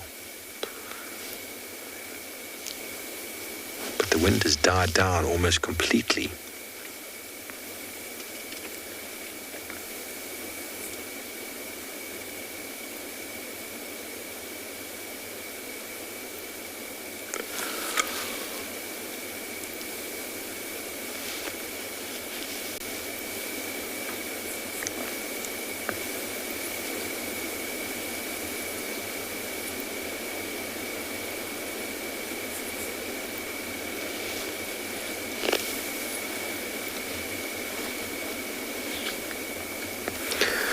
And Calvin, well, I suppose you can determine success by numbers. And so if we looked at numbers, then yeah, you'd have to say impala are the most successful.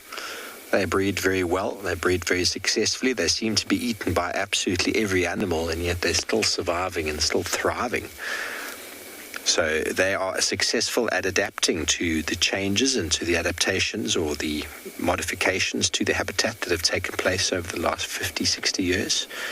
So indeed, their numbers have increased. So success has been sort of part of their adaptability has led to their success, and the types of habitat that have been created have definitely improved their survival.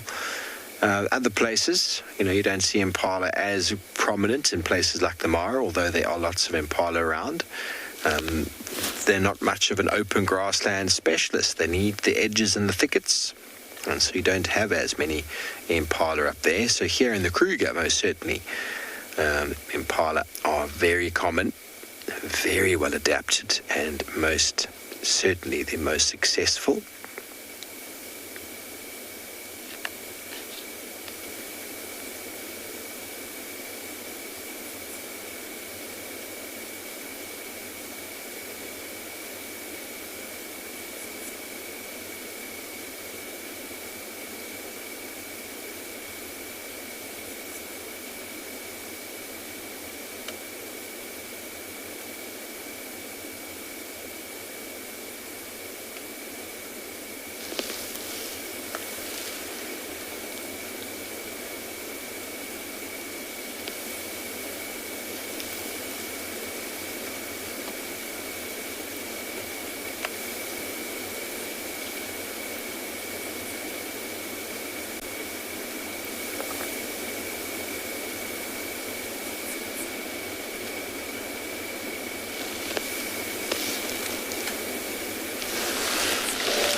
Okay, well, we're going to send you over to Ngala. It sounds like they've got someone new to introduce you to.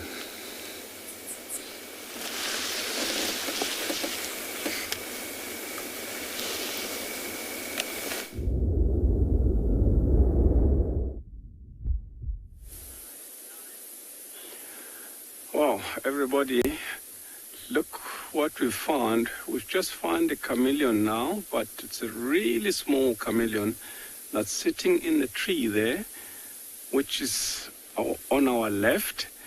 And then my name is Dai Koza, and then Paul behind the camera, and then we're going to be taking you on this adventure of our night drive using the spotlight, try to pick up most of the animals that are active during the night.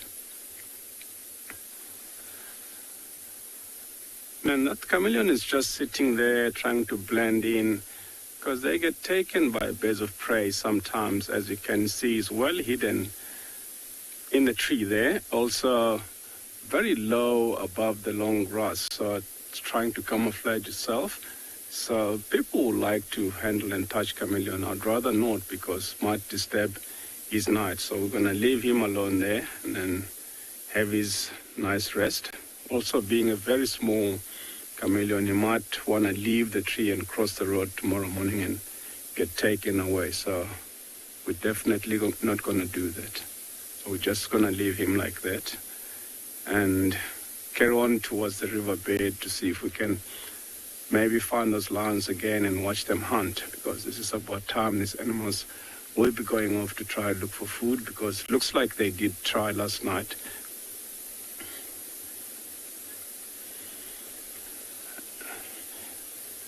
Yes, it is a beautiful chameleon. I really like them, especially the fact that when you're watching them, the way they feed with that long sticky tongue, it's very incredible how they catch insects.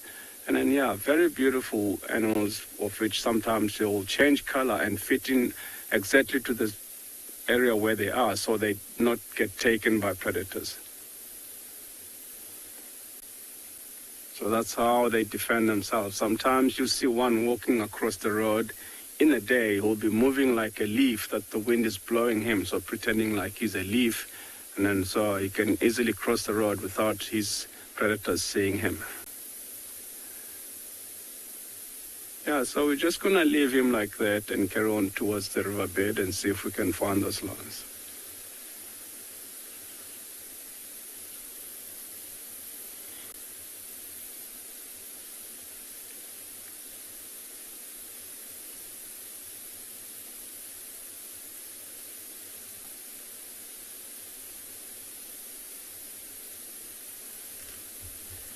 Okay, I hope you guys enjoyed that.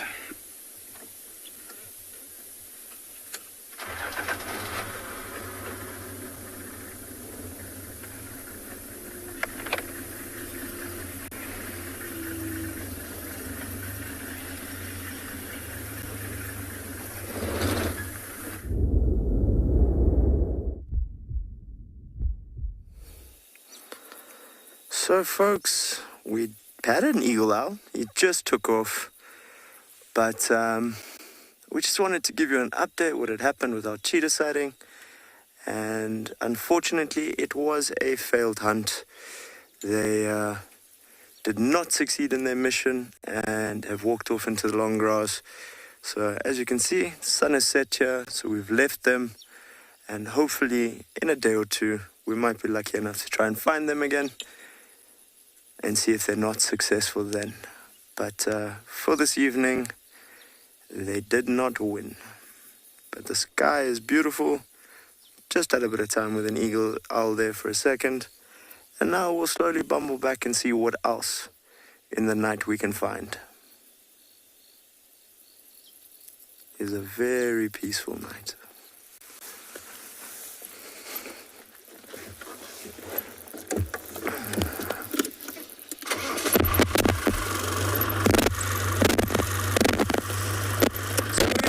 Anything else we can find for you. For now, we're going to send you across to Lauren at Juma. Enjoy.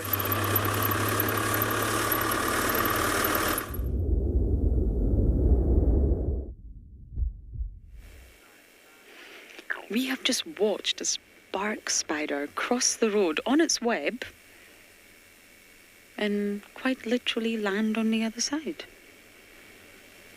Just hanging in mid-air, suspended by, of course, what looks like nothing, but it's not nothing at all. Oh, wow, isn't he beautiful? And they actually call this bridging, believe it or not, and, well, yeah, that makes sense.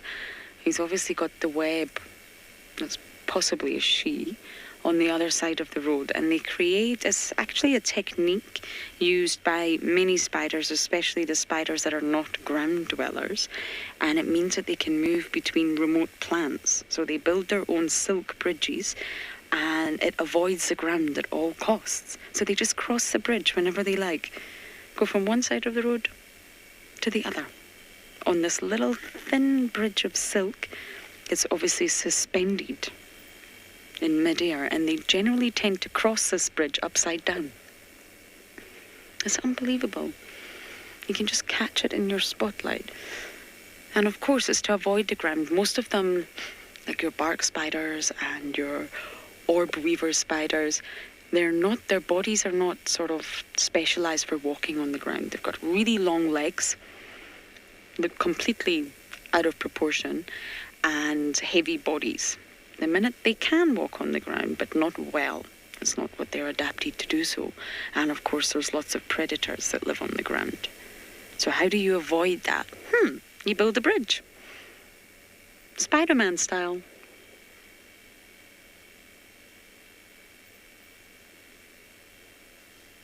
Upside down locomotion, you'll see it a lot in spiders, especially your orbs.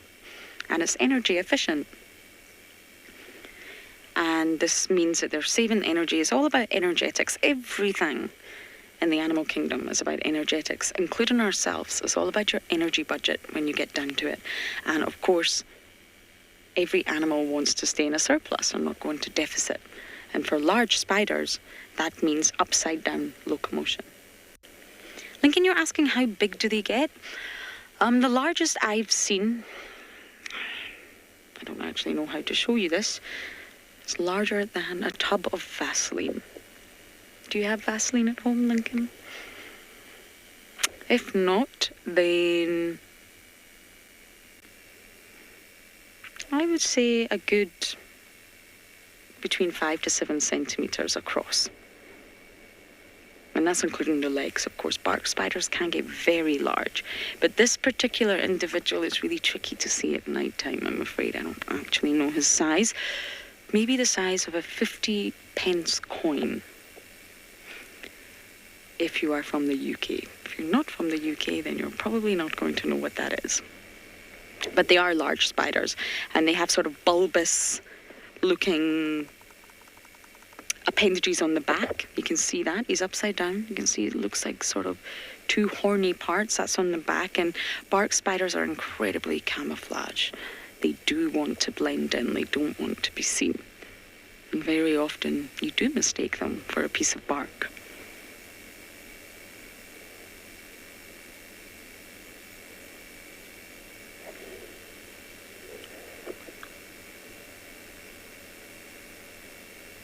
Imagine just spending your days upside down. Doesn't appeal to me, but you know, shall we bumble onwards, Morgan? I've actually came on Zoe's road. I'm hoping there's a chance we can maybe see this civet. I don't know if it'll be possible. Jen, you're saying they're actually quite cute. I know. I really never thought I would use the word cute in the same sentence as spider, and yet here I am. I think if you look at real macro photography of jumping spiders, that's a starting point for saying those words. That spider is cute. You should check it out. Look for close-up, real sort of macro shots of little jumping spiders, and then you realize they are actually very sweet. My whole perception, everything to do with spiders has really changed for me since coming out here, and I'm honest enough to sort of say that. And it's just been through a process of learning instead of just forcing myself to learn about these animals and realizing, wow, they're really not that bad at all. And I thoroughly enjoy it. I thoroughly enjoy learning about them and spending time with them at a distance. We have lots of little wolf spiders in the room, tree frogs in the room, praying mantis all over the room, and, well, they've all became our little pets. We leave the doors and windows open, but they just don't want to leave.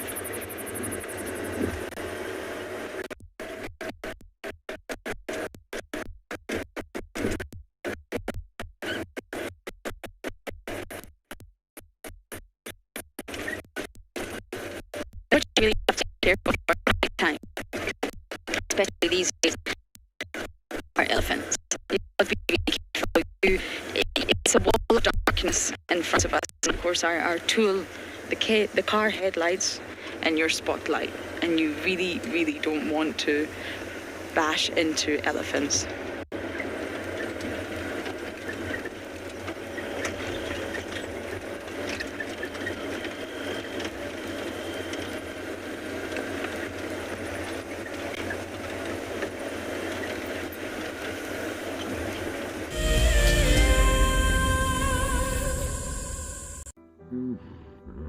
Nestled on the banks of one of the largest lakes in the Sabi sands lies an award-winning game lodge called Cheetah. Many of you will have been on safari here virtually with WildEarth, but now we are offering you the chance to see it for yourself in person. Sign up to be a WildEarth explorer before the end of April, and you and a friend could win 3 nights to this luxury lodge. In addition to the unforgettable safaris, you can unwind on the deck, relax in the pool, and even savor the various bush dining experiences. Cheetah's holistic approach to hospitality, with specific emphasis on conservation, will leave you with the very best memories of the African wild. WildEarth Explorers, it's in your nature. The Mara Triangle is a jewel in the Kenyan conservation crown, and thanks to the dedication of the Mara Conservancy, it thrives as one of Earth's greatest national treasures. We have been experiencing a reduction in the whale snails that we collect on a monthly basis, and this is basically attributed to our intense patrols. Over the years, this courageous team of anti-poachers has reduced poaching to almost zero. Mimi naitwa Stephen Olereso. Nimefanya kazi miaka 16 sasa. Kuanzia miaka 2002. Hao wanadamu ni wenye utua sana inaogofya ni wale wenye wanaenda kama ndovu. Wanatumia kama bunduki. Sasa hiyo ndio huwa inakuanga hatari sana kwa sisi. As a result of the global pandemic and the massive reduction in tourist revenue, the Mara Triangle is facing a financial crisis. They need your help if they are to continue their ability to protect this magical land. Hi, my name is Tristan Dix, and I am a guide here at Djuma Private Game Reserve for WildEarth. We love connecting you to the African bush, and we always look forward to all of your questions. If you want to ask a question on WildEarth, you'll need to register on the website. Once registered, go to our live safari page and submit a question below the live feed. Catch up with me on WildEarth.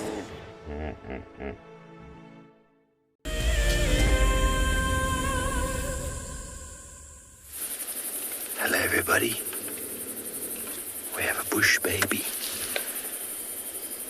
Can you see the... just over there? Yeah. There he goes. There he is. Hello, bush baby. Oh, it's a genet. My goodness. I thought it was a bush baby. That's definitely not a bush baby. Hello, Genet. What are you doing? Now, let's be prepared for a ramming of the car. Last time Shashala had a Genet, and Paula ran into a car. Okay, so that's very cool. I can't say I've often had many genets on the show. This is a large spotted genet. The tip of the tail is black. We get the 2 different types, the large and the small spotted genet. The easiest way to tell the difference is by looking at the tip of the tail.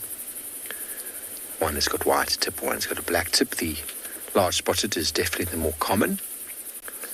Yeah, it is. It's right there in the middle of the frame. You've actually got his tail still there. He's just sort of on that branch.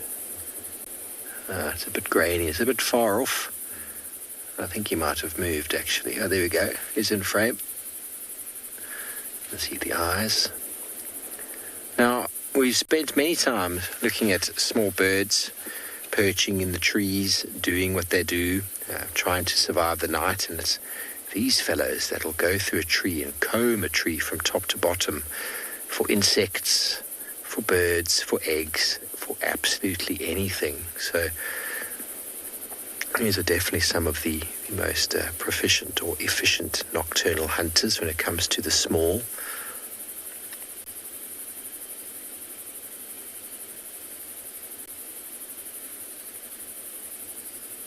Very good climbers.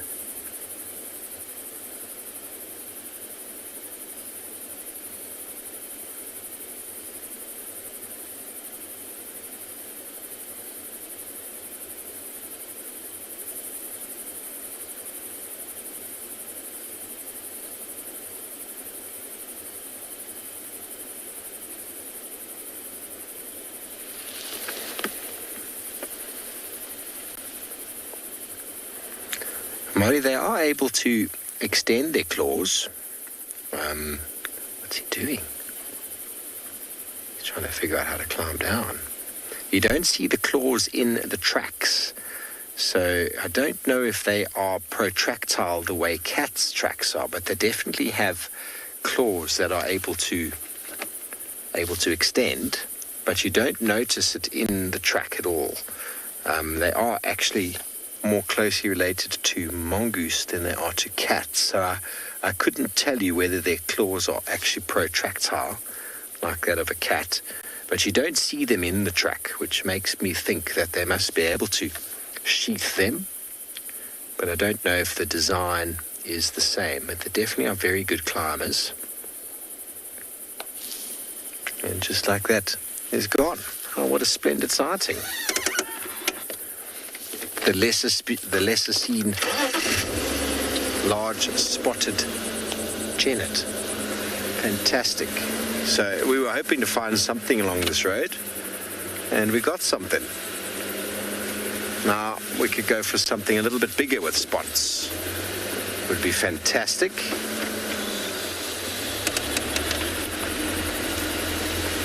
So very omnivorous genets, but also very predatory.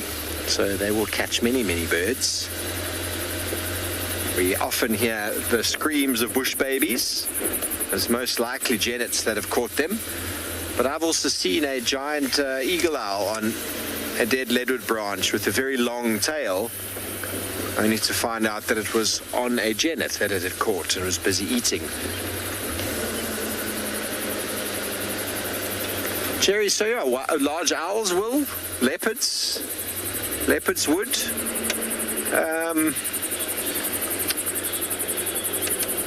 A lion would if it could catch one, but I think genet's a bit too wily for lions. But any of the larger predators, I wouldn't think hyenas would be too much of a problem. But large birds of prey, definitely. But seeing as they are nocturnal for the most part, I think the most worry they have is with the Varro's or giant eagle owl, and then leopard. Other than that, I reckon they get by quite fine. Both the African wildcat and the genet are equivalently similar in size, so they probably have a little bit of an argy-bargy with each other, but I don't know if there would be any predation from one to the other, but it's possible. It's possible. Maybe the youngsters. Obviously, youngsters are prone to predation from a wider variety of snakes, monitor lizards.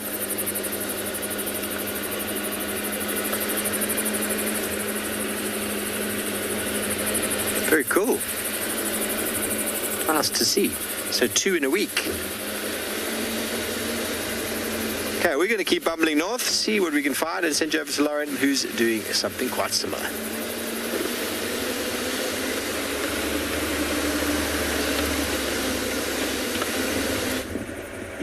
Well done, Steve. Janet. Juma's doing very well at pumping out the unusual sightings today. I mean, none of us can find a leopard, but we did. We did find genets and pangolins. And it just shows you always expect the unexpected. I was on my way to look for Shasha and Langa, and the next thing you know it, you're with a pangolin. I try not to have too much of a plan when I bumble, because you literally never know what's going to happen out here in the wild.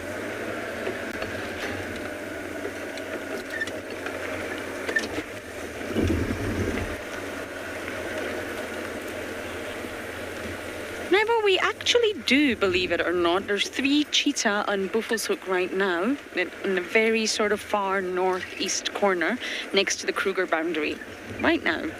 And we've had cheetah on Juma, but it's mostly due to the terrain. There's not that many cheetah around here. And if you look, and you can't really see right now, I guess, but it's so dense. I can't even begin to explain to you how thick the bush is right now. It's incredible. It's the thickest I've ever seen it. And it's not really the terrain for cheetahs. Now, you do find them, they will hunt in these conditions, but generally, the cheetahs need, well, they use speed, don't they? They reach remarkable speeds, and therefore they need to gather that speed and run through the open. And we don't really have too many open clearance here. They have been found on quarantine. And they also have been found on Sandy Patch. Again, both open clearance. They're diurnal, and they like to avoid leopards and lions. And we have a very high density of leopards and lions here. So you'll often find they use termite mounds or trees. They like sort to have a height advantage. And again, here, even if they do climb up a termite mound, they're still not going to see for very far because it is so thick and dense. Oh, little scrub here. Toot toot. There we go. You understood what that meant. So yes, it's just not really the sort of right habitat for cheetah. They're highly visual. They rely on their eyesight to see the prey during the day, and then they run at remarkable speeds. And if they run at remarkable speeds through here, I am sure they're going to get all tangled up in the vegetation. But we do get them here, we absolutely do. It's just not a common occurrence. Buffalo's Hook is a much larger property, and it also has a lot more open clearance. So you do tend to find them up in Buffalo's Hook a lot more often than you will find them on Juma.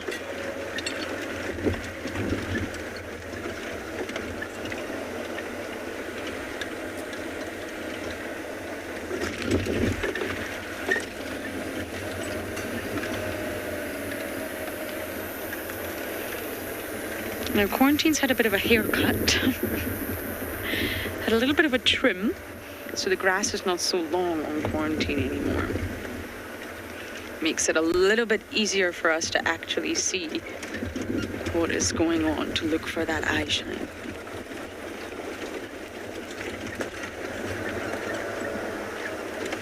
And that's all we're looking for. 2 little glinting eyes staring back at us.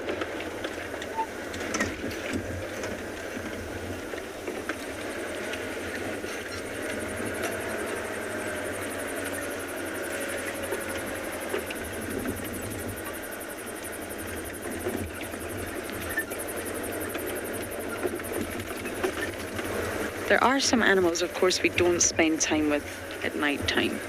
Wild dogs being one of them. I remember I was coming back from a drive. I think I just completed a lapwing segment. And we were looking on the road. It's pitch black. What is that? Something's moving. And as we got closer, it was an entire pack of wild dogs that nobody knew was on the property. And of course, they surrounded the vehicle. So we had to stop. And we are lucky in the fact that we don't need to use spotlight on animals. Yes, I've got a spotlight right now, but the minute we see an animal, oh dear, Morgan, this road is terrible. The minute we see an animal, we turn the spotlight off and immediately go into infrared. So we can actually view an animal without shining that harsh light on them. But that night we were stuck. They were surrounding the car, and of course there was lots of puppies. So there was really nowhere for us to go. But of course we wouldn't normally spend time with wild dogs at night time. The minute the sun goes down, you let animals like that be.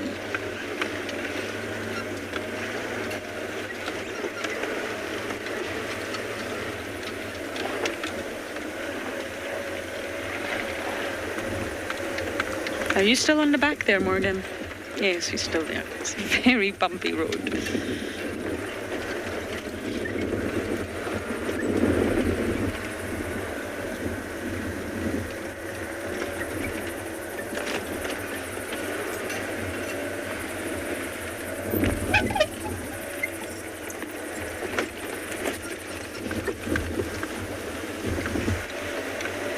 FC, can I just check you're still there? I think that we might have lost comms.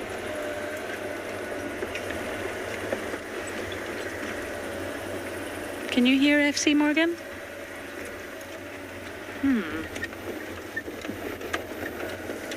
Neither can I.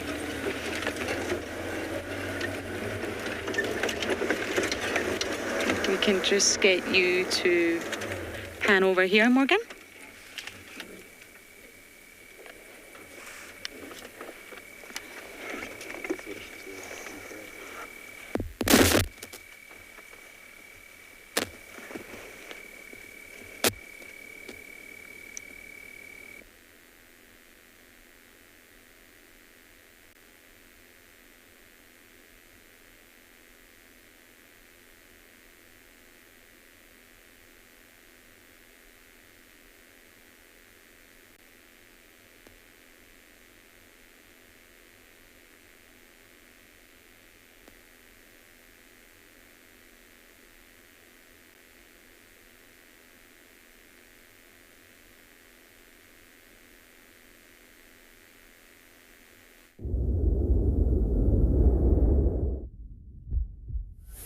Maybe do the tree.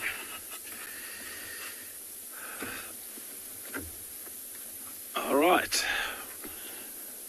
I'm just gonna try show you or tell you something about this tree that I'm gonna break the branch now. This is called the buffalo thorn.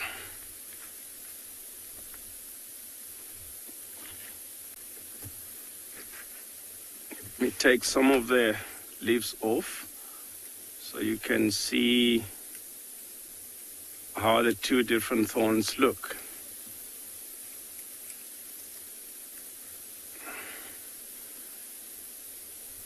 If you look here, I don't know whether you'll be able to see, this tree has got two different thorns, of which it's really nice to know things about culture of different people. As you can see, this branch goes like a zigzag. And then the buffalo thorn, the scientific name of the tree is called a Ziziphus macronata. The Ziziphus comes from the shape of the branch, which is very interesting. If you go further south in KwaZulu-Natal, of which, because of the shape of the branch, the people believe this is the tree that's symbol the lightning, of which if there's lightning and then you go shouting underneath the tree, it's not good because you might as well get struck by lightning.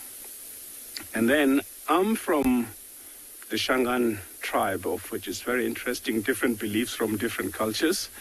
And then for us, we believe this tree, the two thorns of which, as you can see if you look there, this one curving back and the other one straight one. The straight one shows you the path where to go during the time of your life, and then the other one curving back tells you don't forget the path where you're coming from. Yeah, otherwise this is it about the buffalo thorn. I hope, guys, you enjoyed it, and then I'm going to carry on searching for those lines, see if we can come across them before they disappear further into the bushes. Thank you.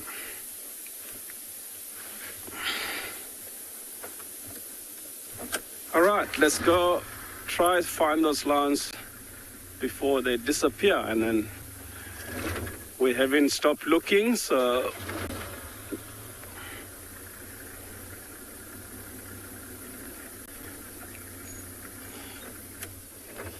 yes, giraffes do feed on these buffalo thorns because they have very strong muscles on their tongue as well as their lips, so they're capable to strip the leaves off the tree and then feed off the tree. That was a good question. Yeah, they do feed off that. Also, quite a few number of animals that eat leaves or feed off the buffalo thorn. Yeah. So it provides food for many animals, not only giraffe.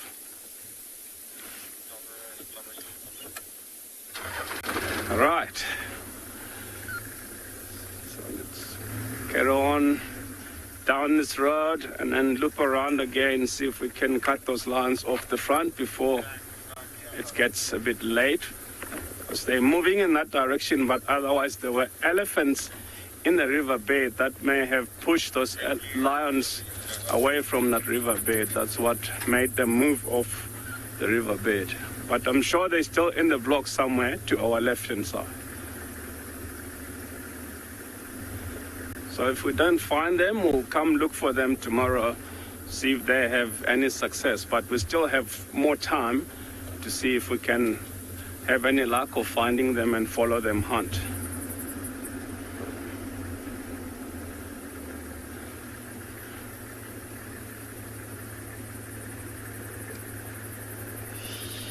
Yes, Peter, I know, but sometimes it's difficult. It just needs passion to do this kind of a job. And then, yeah, as you can see, like now we're trying to find these lions that have disappeared in the bushes. And then if we don't find them tomorrow, we'll try look for them again, see if we can find them. And we hope so. We hope to find them tomorrow again.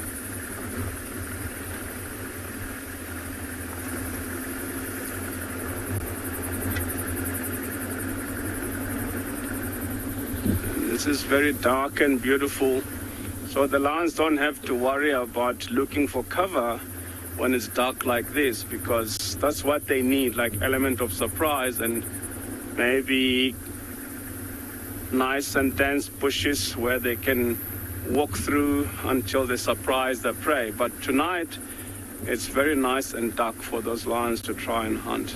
If they don't get anything tonight, they will be really unlucky.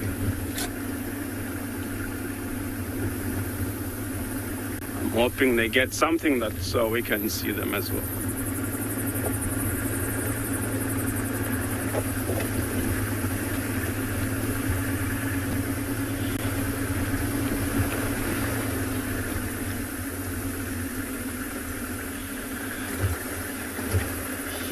Yes, Lucy, it is possible to see animals in the dark. As you can see, I'm shining a spotlight left and right, but it seems like we don't see many animals. The thing is we try not to shine the light to most of the animals that are active during the day, because that spoil their night, spoil their night, and we don't want to tempt them to become easy prey. But otherwise, with the spotlight that I'm using, if you look in front of the vehicle, you can see the light going left and right. I'm looking for the eyes because they do reflect the spotlight. So that's how we spot them at night with the spotlight, even though it's dark, but with this light that I'm shining left and right, it's capable to spot animals from far away. We can see the lights reflecting to the spotlight.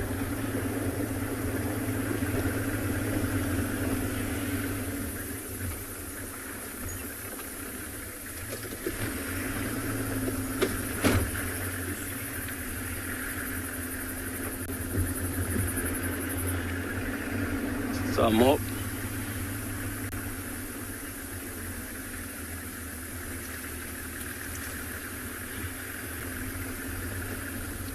Yes, Nafta. The buffalo thorn, I know sometimes you've got a wound, you can take the leaves and grind them with rocks and put that, and that can heal the wound. Otherwise, I know the local people will eat the leaves when they're still new. They'll take the leaves and use them as a salad. So there's not many medicinal uses from the tree.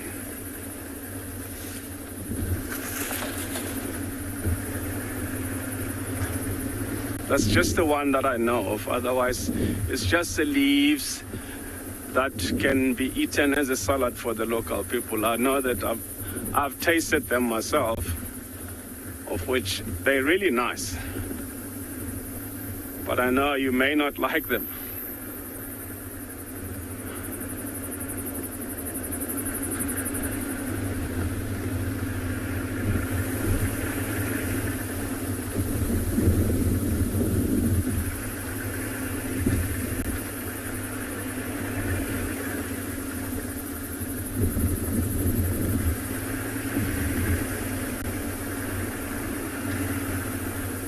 That also provides shade for the animals.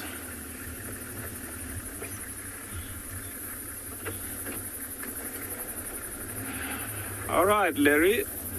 As a guide, I've been a guide with andBeyond for about 26 years now. But my experience didn't start just from there. This is just a passion I always wanted to do. And then I started, worked my way up. Started in the kitchen for a year. And then trek 4 years, worked in the bar for a year again, and then I've been guiding for 26 years. So that shows if you really wish to do something, you can achieve it. So if you want to give it a try, you can become a guide one of the days. You can join us on the team.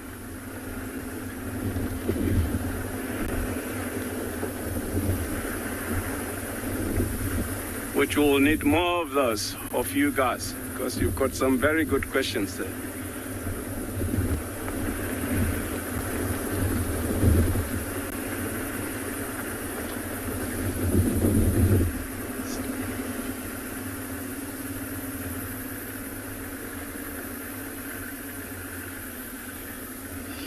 Yes, I do.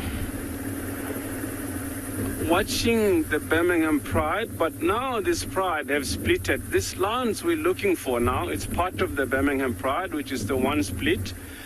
And then we saw the other split earlier this afternoon with the two Ross males, and the other split was seen, or the other group was seen on the west yesterday afternoon. I don't think anyone looked for them this morning. Those are the ones that we might as well try look for tomorrow morning, because it will be very interesting to see, and that will be my favorite animals to see, because they have those white lines that you may have heard of.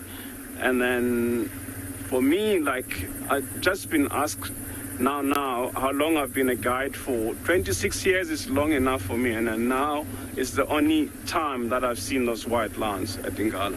So that happened to be my favorite sighting.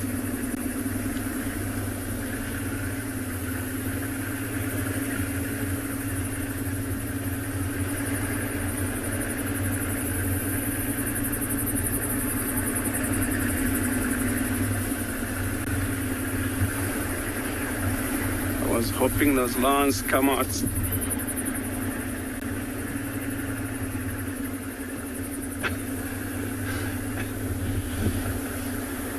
Many of those, Jackson, which is hard for me to pick, but I'll choose one that I remember happened to me in 2011. We were trekking rhino with guests, and then that was in the morning. So along the way, we've been walking for maybe an hour, 15 minutes. And then all of a sudden, we could see the rhinos up on the hill.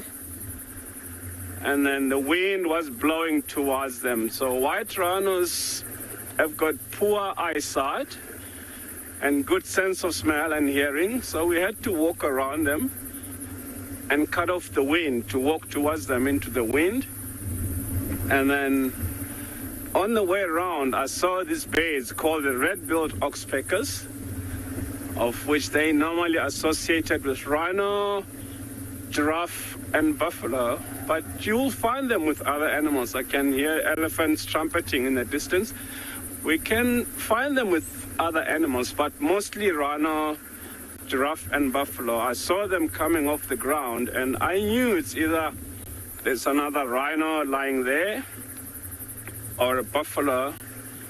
So I told my trekker that I was working with to take the guest in a safe place, told everybody to follow him. And then I carried on another 10, 15 meters ahead, went down on my knee and I looked under that bush. There was this buffalo bull lying there. So all of a sudden, the wind changed direction. And then he picked up the smell or the scent. So he got up, looked around, and then he saw me. And then he started running or charged towards me. And we get trained very well not to get yourself into the situation where you have to shoot an animal. So this is when you have to make a very quick decision before anything wrong happens to you. So I knew the guests were in a safe place. And I had a rifle with me. So I chambered around, but I decided to take my own risk. I stood there until the last few meters. I won't say I jumped, I flew out of the way. And then with the amount of speed that they pick up behind them, he doesn't have a chance to stop and come back. So he carried on running. It's like he needed a way out. But those animals, the buffaloes, the old bulls, happen to be the most dangerous animals while you're walking on foot. So I was really lucky. That's when you're not scared the minute it happened, but when you're sitting after and think about what could have happened, that's when you hear the adrenaline going. So I was really scared afterwards when I was sitting back home and think about that.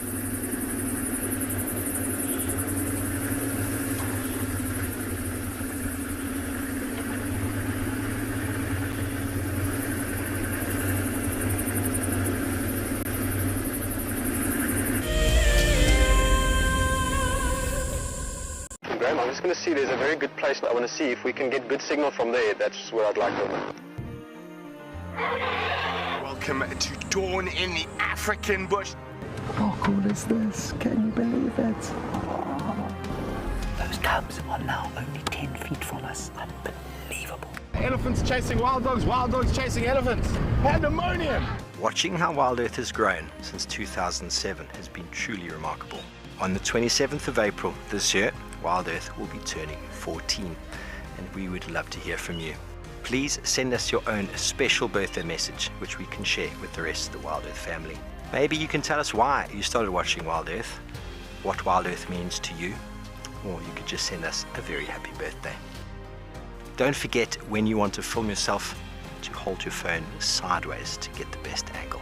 When you are ready, you can email your videos through to birthday@wildearth.tv. So in 1998, we had this idea to go and put a live web camera on a waterhole somewhere in the Sabi sands next to the Kruger National Park. And I approached just about every single landowner, and everybody thought I was completely crazy until I met Yuri and Pippa Moorman. We thought it was definitely a fun idea and a worthwhile thing to experiment. And it immediately became a runaway success. And it gave people all around the world the opportunity to watch a little piece of Africa day and night. Back in 1998, it was the very early stages of the internet. And all we were able to do was to get a 30-second refreshing JPEG out of that camera. But over time, what we began to do is focus more and more on trying to develop this concept of giving people the opportunity to go on safari. Even though we live just 500 meters up this hill, we still put the camera on to see what's happening. Absolutely, we watch it ourselves. I'm Nikki here at andBeyond Ngala in South Africa. I love getting questions from viewers about all the small things within the environment and how it all is integrated with one another. If you want to ask me any questions, please simply register with the WildEarth website, head across to the live safari page, and then post your questions there. I'm looking forward to chatting to you on my next WildEarth drive.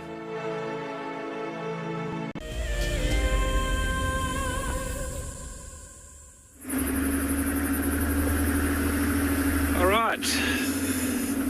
I'd like to thank all the viewers at home, but before we go, we're just gonna check the last bit of the part of the area where we've been looking for these lions, and then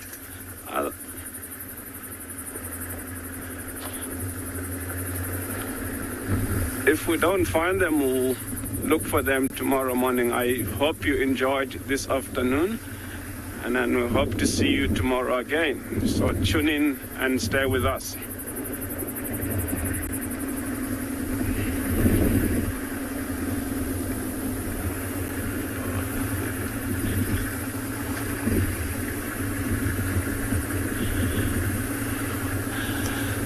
Wow, thank you very much. I didn't know that can become a good story, but I'm so glad to know that there is someone out there who really enjoyed my story. Thank you very much.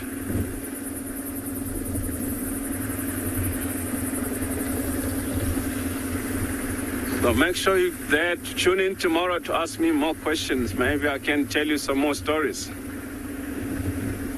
Looking forward to hear from you for the next couple of days.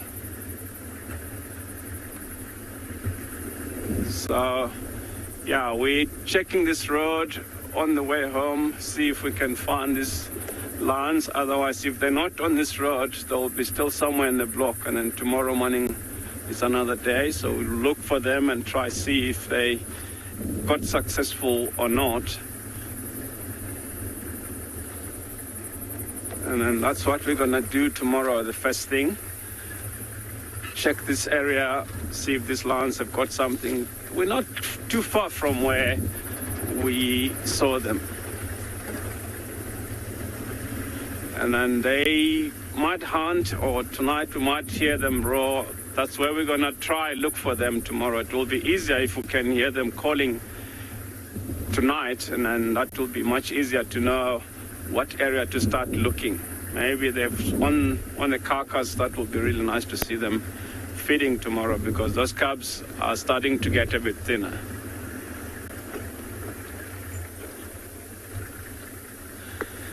All right, guys, yeah, it was a really nice afternoon having you watching us. And then from me and Paul, we're looking to see you tomorrow, and have a good evening, everyone.